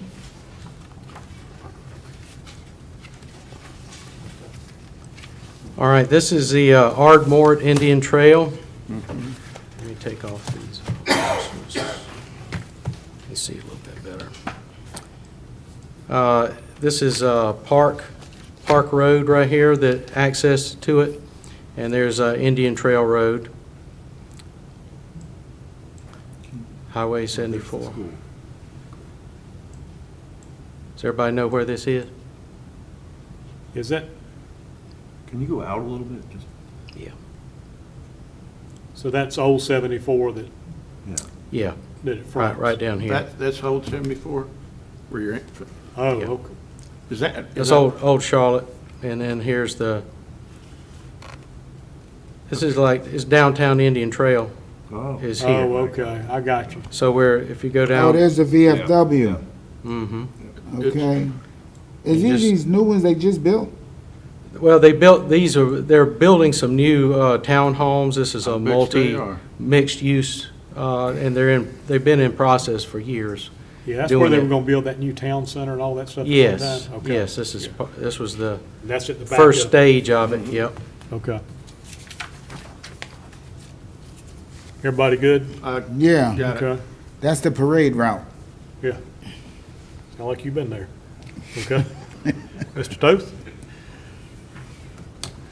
All right, so another apartment building, as mentioned, this is known as Ardmore at the Trail.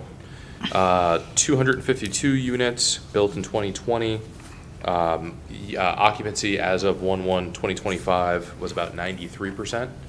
So again, a little bit newer and roughly the same occupancy as the last few cases. Again, took a very similar approach here. Looked at actual income, actual expenses at year end of 2024. Applied a market capitalization rate to arrive at our implied value. As you'd expect, our market capitalization rate for this case is a little bit lower given the newer age of the property. So if you look at our income model, again, using actual gross potential rent, actual expenses, Let's find the page here, let's see. sure. It should look like this. At the top, it'll say Ardmore at the Trail, actual income and expense analysis. Is that way in the back again? I think we got it, but let's, Page 34, the county's saying. Thank There you. you go. That's perfect. Yeah, we operate on pages here. 34, sorry about that. okay, got you. Everybody good? Yes, sir, Mr. Chairman. Okay. All right, so using actual rent minus vacancy minus expenses, you'll see our expense ratio here. Again, a newer property, maybe a little bit more efficient. Expenses are running 36% here, so a little bit lower than the last couple properties we discussed. That gets you to an NOI before taxes of $3.7 million. Again, we're using a lower cap rate here to account for the fact that the property is newer, slightly lower vacancy, but in the same range. But at that 5.5% cap rate, we arrive at an implied value of $60.7 million. Works out to about $241,000 per unit, and that's in comparison to the county's value of about $253,000 per unit. We've got some support there following that for the property and just the market in general. Just because it kind of touches on what we've talked about the last couple cases here. There's a chart. Mr. Chairman, Yes. I wanted to ask Mr. Toth, did Sure. you say 60 million? Yes, our implied value is $60.72 million. 60.72. And that comes out to about $241,000 per unit. Okay. Okay. Go ahead, Mr. Toth. Sure. So again, just touching on kind of applies to this case, but also the last few cases. You'll see there's a chart following the income analysis, market sale price per unit, as well as a market cap rate chart. You'll see that these are sort of the inverse of one another, which makes sense. When cap rates are lower, values are higher. Vice versa, when cap rates are higher, values are lower. But both of these are just interesting, given where we are today. This touches on. What page is that on there? I'm assuming that'll be just following that.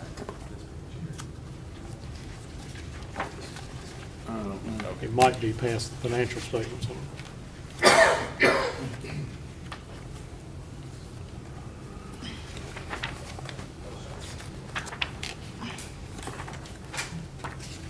Was he talking about the income?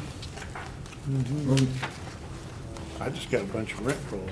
Yeah, What I mean, page? What he has there, I can't find it. I can, all right. Mr. Hunter's gonna find it.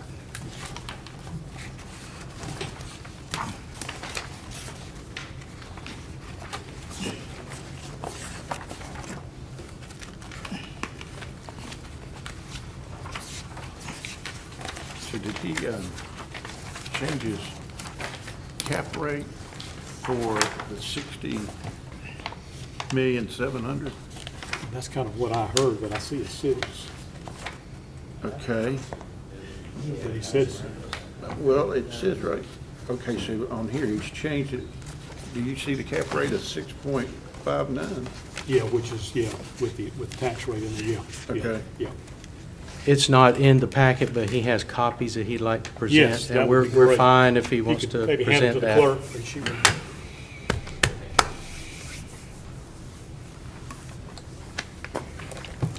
Thank you. Thank you, ma'am. You want one? And just as you're receiving Thanks, those, the Ken. the charts I referenced are on the back of the second page of information. It's a page that looks like this here, a couple Yep. charts and graphs. Of these, I would highlight the market sale price per unit and the market cap rate. Again, those work in inverse, right? Higher cap rates mean lower values, lower cap rates mean higher values. So just as we've been talking about, what have rents done over the last 5 years, equally interesting to see what cap rates have done and obviously what that impact is on value. So you'll see, like I referenced earlier, 2022, 2023, there was a ton of transaction volume, cap rates were lower, which again means values were higher. And as cap rates have risen, there's been less volume, which makes sense because if you own an apartment building or any building and you're going to sell it at a lower value, you might just wait until cap rates rebound. So I just wanted to call attention to that. And then following that is just the year-end 2024 I&E statement, which is where our inputs and assumptions were pulled from. So you'll see on that market cap rate chart where we fall today, 2025, right around that 5.5% number. Again, these aren't all adjusted for age, and Union County is going to be a little bit higher than Charlotte, as you might imagine. So we use the 5.5% cap rate, a little bit lower than what we've used for those older properties that we discussed earlier, and that with the actual income, actual expenses, and a 5.5% cap rate, we arrive at our value of 60.7.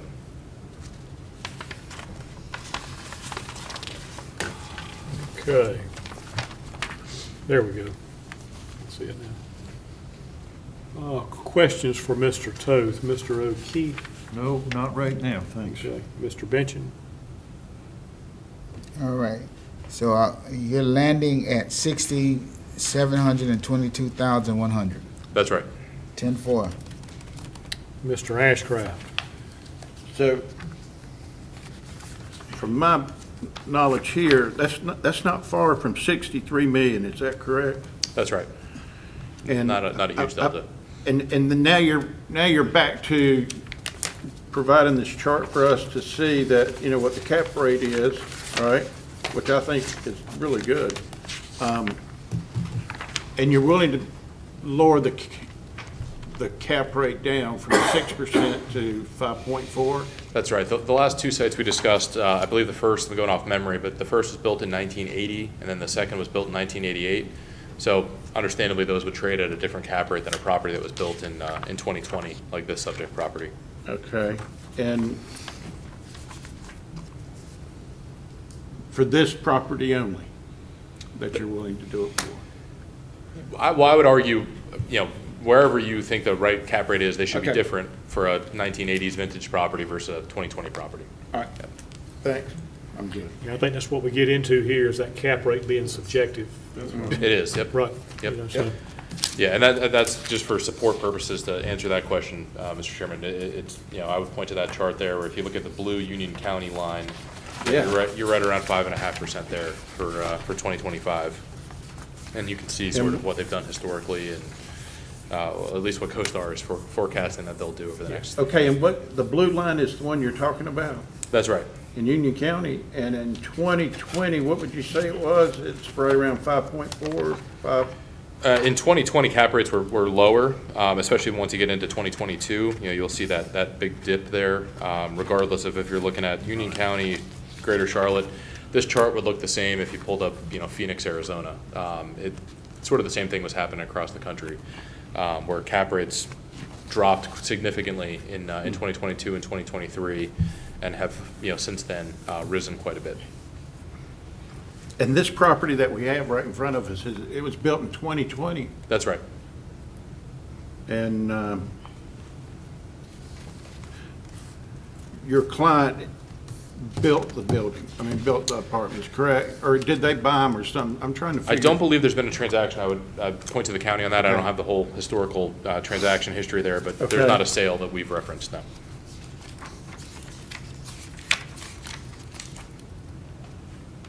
The other chart on there, you'll see to the left of the market cap rate chart is helpful as well. It's the market sale price per unit for Union County and for Charlotte.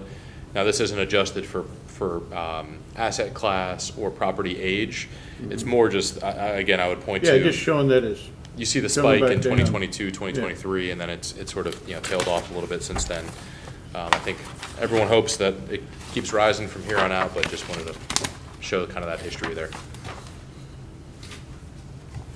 okay.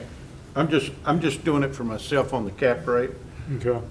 Blue line, I'd say 2020, that looks like 5.2%, and then at the end of '24, it did move up to almost 5.4%. Right. Okay. Thanks. Okay.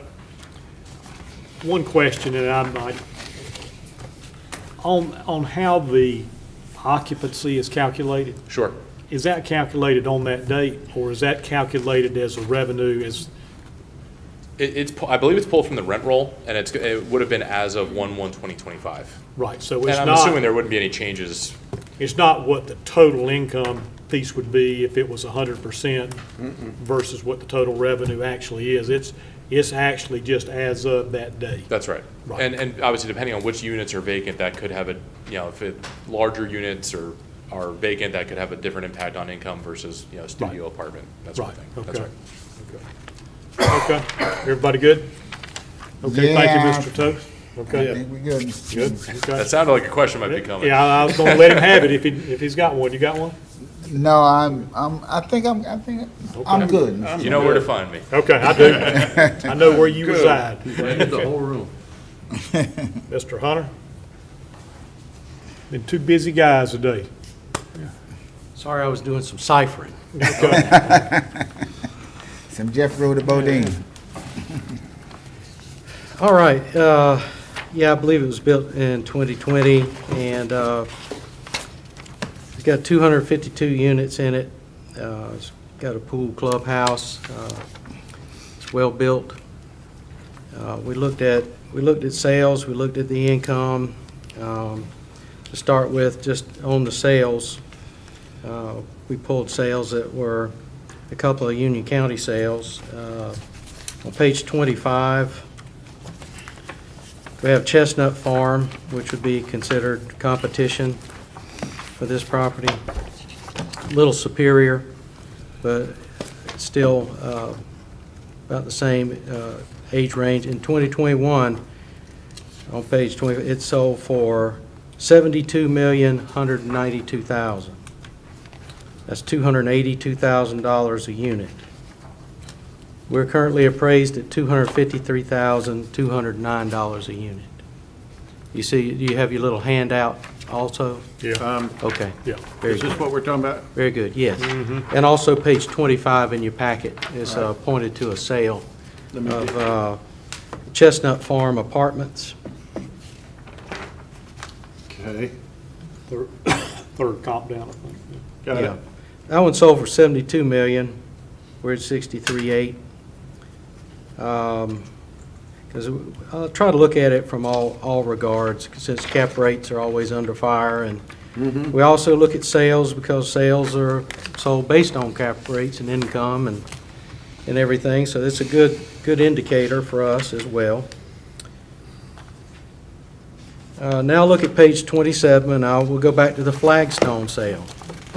And we were built in 20. This thing was built in 2003.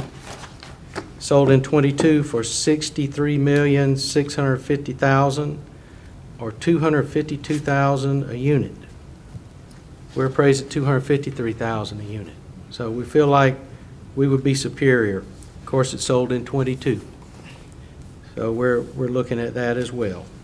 If you turn to page 29, is the culmination and analytics of the sales that we pulled. Typical price per unit for this type of property is $256,000 a unit. We're at $253,000. The average sale price for properties like this, $63.6 million. We are at $63.8 million. The cap rates that came from those sales was 4.3%.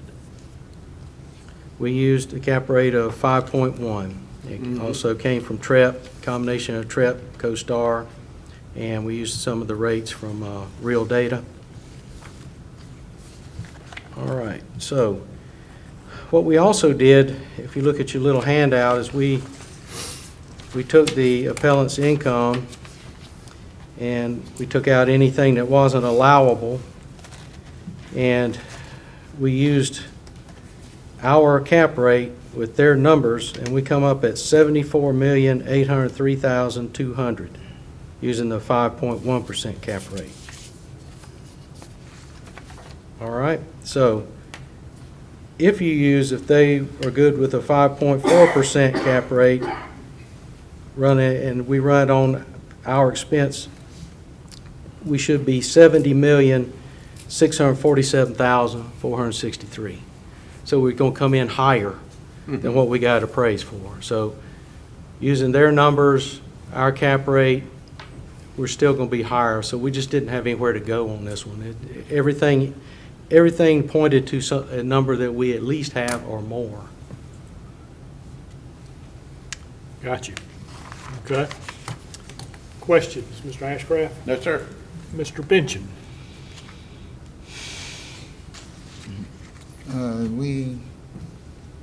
We got a differential of a little over $3 million on this one.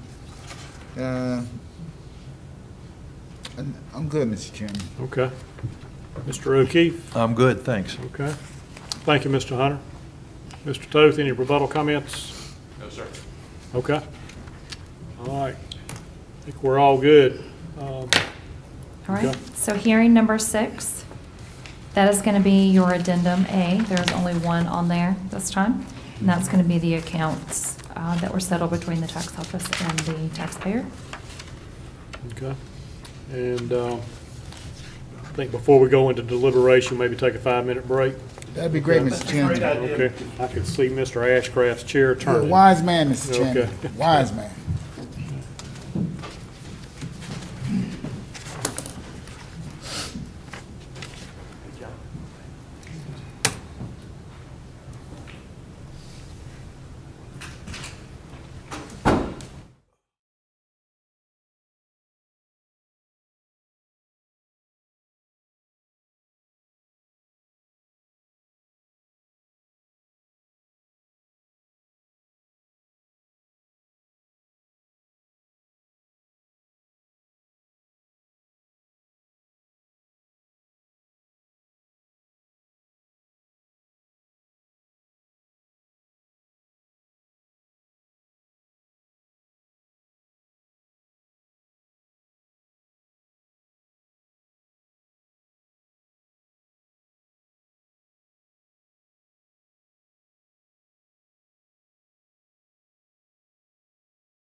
Okay, we're back on, so we'll call the meeting back to order. All right, so we will go back and to hearing number 1. This is for property key number 09180004H. And this was for MI Charlotte Owner LP. Good. We've got it on the screen here, so. What's the pleasure of the board here? Any discussion points? You talking about number 1? Number 1, the FedEx Oh, building. Very nice building. Yeah. I think the county provided a lot of good information on this property. number 1. I think we got the good explanation on the Windsor site, Yes. you know. Yeah, I think. Good information. Yeah. Yeah, I think on this one, Mr. Chairman, my question was answered with the measurements and whatnot, which changed the scope of the value. And so, I don't know if Mr. O'Keefe had anything. No, I agree. I mean, that's what I was focusing on was the fact that it's got taller ceilings, which I think, as I understand, it was about a $7 million ad, if you were to adjust that number. And then there was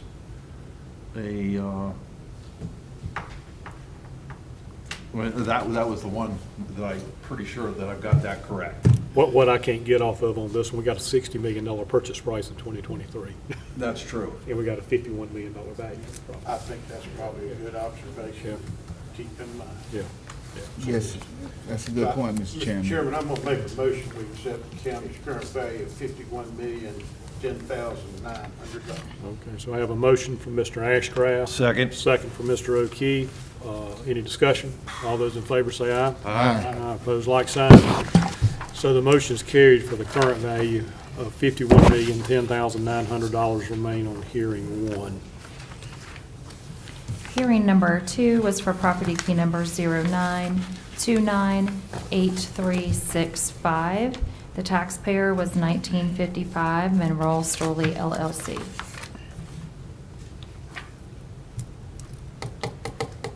Okay, The one thing I noticed is that the sister property, which is the mirror flip on the other side of this, is probably pretty as close to identical as anything else on the planet to that other property, and it's significantly higher, and that's where it is. Well, I also agree that's a good way to look at it, because that's what we have to do as far as the equity issue is for the county, is the values of property right next to each other and what they are. And, they moved up the value to $7,133,000, but I have to say, for the value that the rest of those properties there, I know they were certainly more based on land and other things. So I'm just going to have to make a motion for the county's current value of $8,144,600. Okay, so I have a motion from Mr. Ashcraft. Do I have a second? Second. Second from Mr. O'Keefe. Any discussion? And kind of getting back to, I mean, it sold in, what I had, it sold in 2018, $7 million plus. So, It did say. okay. All those in favor say aye. Aye. Opposed, like sign. So the motion is carried for the current value to remain on hearing 2 of $8,144,600. Hearing number 3 was for property key number 09195022A. The taxpayer is Willow Glen Rockford LLC. And these Mr. are Chair- apartments, that's for sure. Yeah. Mr. Chairman, on this one, let me take this opportunity to say that I want to commend both these two gentlemen for bringing their A game today. They both bought charts and graphs. But as I looked at this particular property, and I heard both the county and the resident, a number kept floating around in my head after all this, and then the Mr. Toth came at one point He came with 13, and then the county came back with 16. But I had, before either one of those numbers, Mr. Chairman, I had wrote down 15. It just seemed like, with everything that I was hearing, so. Yeah, I'd like to also mention, we need to kind of keep in mind what went on across the street. Okay, because we heard Village Square the week before, and we got both parties here. I'd like to maybe ask the county, when we ruled on Village Square, What was that number? was that for lack of documentation on the appellant's part? Do you remember? Does anybody remember? I don't. I remember him being here, but I can't. Was that last meeting? I can look. It was last week, I was think. within the last two I didn't meetings. present that one. Okay, He did. yeah. But if I remember right, that's Tyson, wasn't that? Isn't that Tyson? Yeah.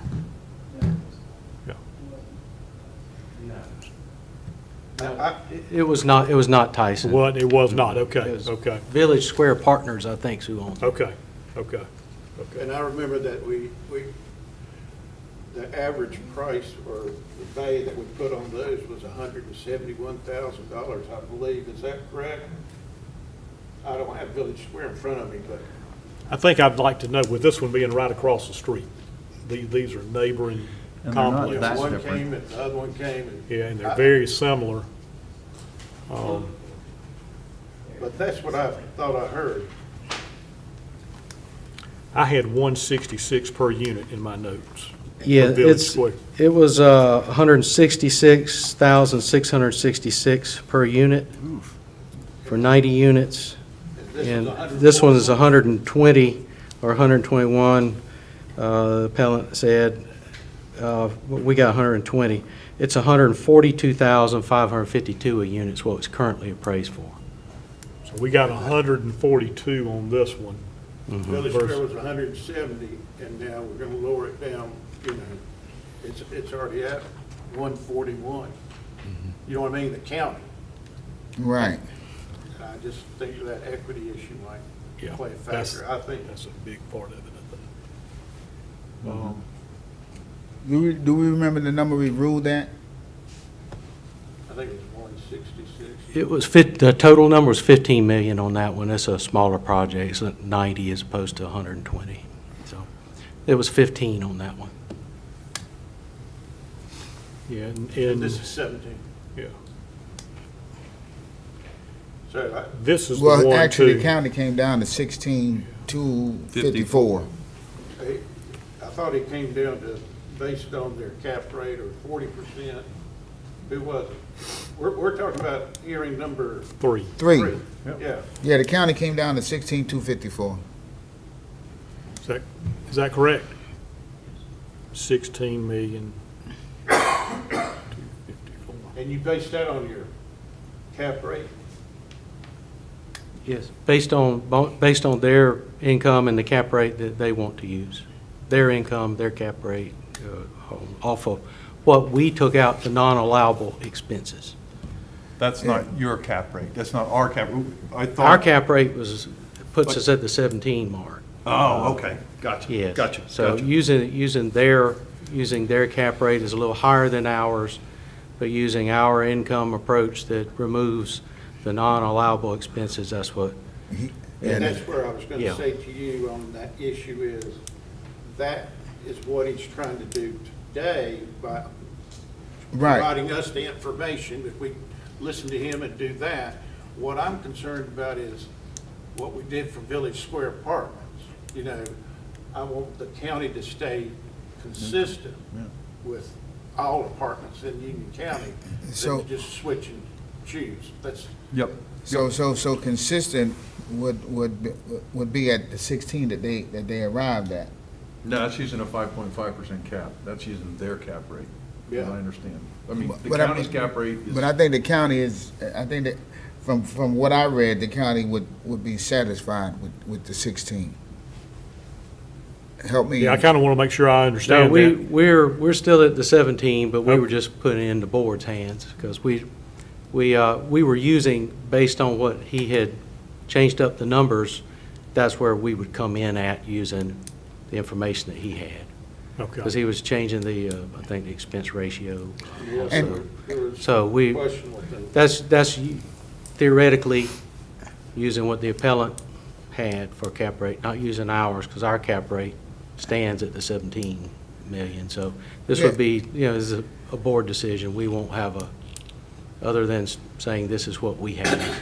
We don't. And Yeah. I have to say, if we use the income approach that the county came up with, right?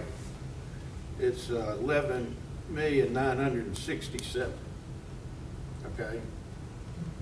That's what it has down right now.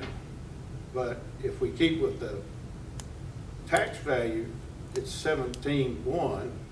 Sales comparison is what, I know you can do income, I know you can do, cost approach, all that, but a sales comparison is 17,466.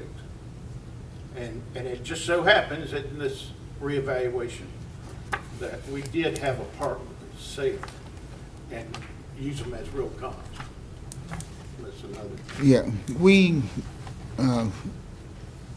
tell folks to come prepared, and I think the petitioner just made a good case for that.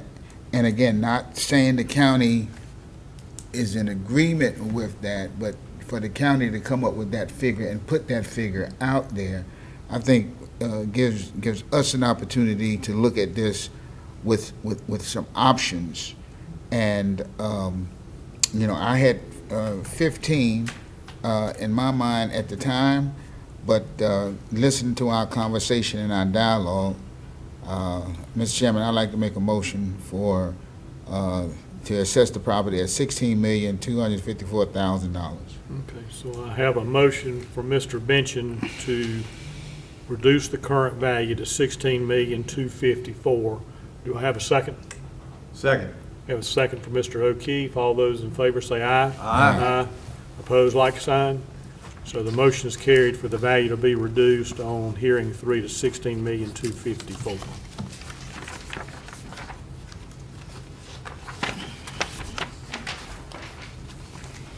Hearing number 4 was for property key number 09264027. The taxpayer was Chase Rockford LLC.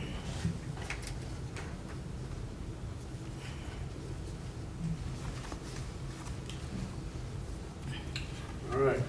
It's very similar to what we're, It's been 2020 built, whenever it was. Built in 1988. Sheets. 2020 sold for 26.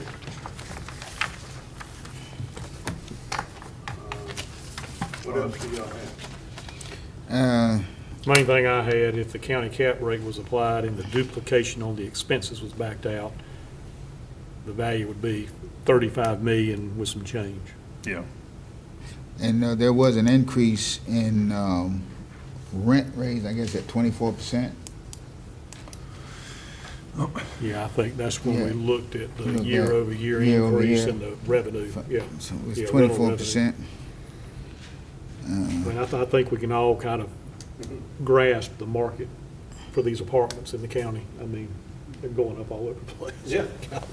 I mean, the market's strong, I It think it is. to be. And I'm gonna make a motion for the county's current value of $36,874,500. Okay. So I have a motion from Mr. Ashcraft. Do I have a second?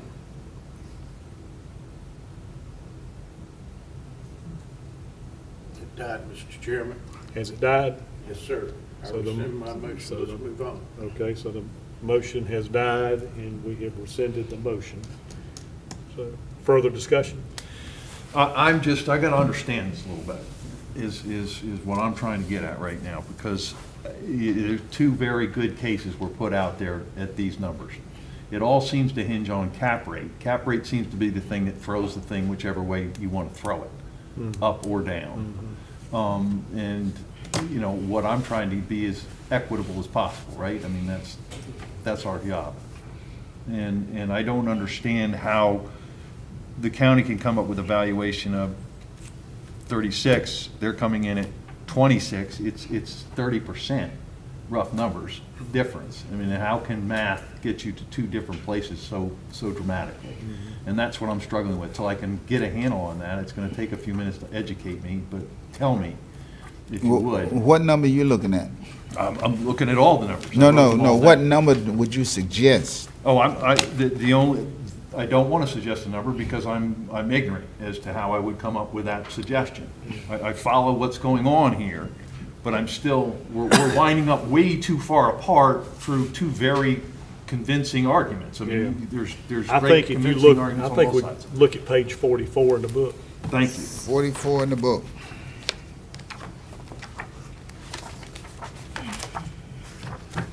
Okay, Mr. Chairman, And, we're there. If you got the duplication and expenses there, that's part of it. Okay. Yeah, we You could kill seen the that? 74-1 one time. 74,181. Yeah, just kill one of those. And, I mean, even if, you know, I think there was some discussion between us and the appellant, if you take the operating expenses down to 40%. So you get that, and then you got the cap rate, base cap rate at 6, and the Adding, total capitalization rate at 65939. yep. I mean, it kind of shows you how they came up with it, and then, And then if you took that base and you moved the cap rate to 5.1, you know, we need to make, and we got both parties here, the county cap rate, the county applied cap rate, Mr. Hunter, on this one. I didn't make a note of that. I just had a note that if the county cap rate was applied and the duplication was backed out, it would come to 35, the value would come to the 35 million, which I imagine is what we see on this sheet. Yes, using the 5.1 and taking out anything that wasn't allowable, and it was a 43% expense ratio. We come in at 35,531.1. 35,531,000. I mean, 35 million, I'm sorry. Right, Okay, Mr. Chairman, I'll make a motion of $35,500,000. right. Second. So we have a motion to reduce the value from 36,874,500 to a 35,500,000 for Mr. Ashcraft. Have a second for Mr. O'Keefe. Any discussion? No, Mr. Chairman. All those in favor say aye. Aye. Opposed, like sign. So the motion's carried. Will you give that value one more time, please, Chairman? 35,500,000 even was the motion. Well, Or you want to, it was the income approach. I should have said 31,000. 35,531,000. Oh, Okay. using the 5.1. Yeah, so do But we- if y'all want me to lower it No, another no. 30,000, I don't care. I just want to confirm. So Yeah. 35,531? Mr. Ashcraft meant for it to be as Yeah, reflective yeah, on this yeah. Let's make worksheet sure of the he's right. 35,531,100, correct? Right, 100, yeah. So let the record show. Will you second that? Second. Okay, all those in favor? Aye. Okay. Okay, we Thank you fixed for the that. record.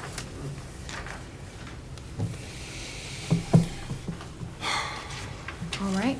Hearing number 5 was for property key number 07105035B. The taxpayer was Shannon Enterprises at Indian Trail LLC. Okay. Y'all got your numbers in front of you. Yes, sir. The tax value the county has on it right now is $63,808,600. That's what the county has. That's what the county has. Uh-huh. Okay? Well, the income approach is 74, sales is 65. And then, The petitioner came up with a new number. yeah, he kept moving up his cap rate. He kept changing his cap Yeah. rate just to kind of. I got see where it's going. 60. So he came up with 6772, 100. Right. That's what I got. So those are the numbers. Mr. Chairman, I make a motion that we accept the petitioner's value of $60,722,100. So I have a motion Second. for Mr. Benson to accept, what's the number? $60,722,100. Okay. The only thing I have to say on that is, under the sales comparison, it's 64 million. Under the income approach, it would be 74 million. And I'm not I think the county's about as low as they could be on it. So On sales. I'm certainly not for it. Okay, so currently I have a motion for Mr. Benchin, and I have a second from Mr. O'Keefe. Let's go back and Any further explore some more. discussion? Okay, No, since we have a second, we can Yeah, vote we're in and see where discussion. everybody's at. yeah. I kind of, on the apartments, you kind of get into using the county cap rate and kind of where they come in, and on the income approach at that 74,000,008. And they're at 60, we're currently at 63,808,000. That's pretty low. Yeah, I mean, It's just really low to me. yeah, I'm sorry. Well, you can call the vote and see where we're at, Mr. Chairman, Okay. and we'll know what to do. yeah. I don't know the rules. If there's more to be said about this, I would like to understand it better, the 63,000, or 63 million versus the 60 million. Yeah, I mean, But if you just call the vote, we'll see where we're at, Mr. Chairman. okay, so, well, if it's voted on It's gonna be in tough. favor, I mean, it's done, right? Right, but if it's not, then we can go to the next phase, Okay. because okay, we do have the motion in a second, so we Okay, gotta so all flush those it in out. favor, say aye. Aye. Opposed, like sign, I oppose. and Mr. O'Keefe opposes, so Which is it's, weird, but okay, so we're do done. it. All right, so that flushes that out. Now we can start again. Yeah, Mr. Chairman. let's start over. Are we still talking about cap rate again, then, aren't we? I mean, if you're looking at an income approach, which is what we did the last one on, Yeah. which gives us a $74 million pop, is, That's why I said to you about the whole thing is, it's just in my opinion, if you look at this property here, the sales comparison, which is truly apartments in Union County selling and how he gathered that, that's 64 million. Okay? The gentleman's opinion here is just raising it up, you know, from 56 to 6,700, just to, you know, get here, you know what I mean? But Union County's value is 63,800,000, okay? That's why, that's about as low as the county went on, unless y'all heard something I didn't, which is why I'm asking. that's correct. That's what I understand it to be as well. But that's Yeah. my opinion. I'd like to maybe get a little bit, just to kind of, for consistency, the county used a 5.10% cap rate, and to back up, when we just talked about the Chase Apartments, the county used a cap rate of, should be higher. I believe it was the 5.1 as well. So both were at 5.1. Okay.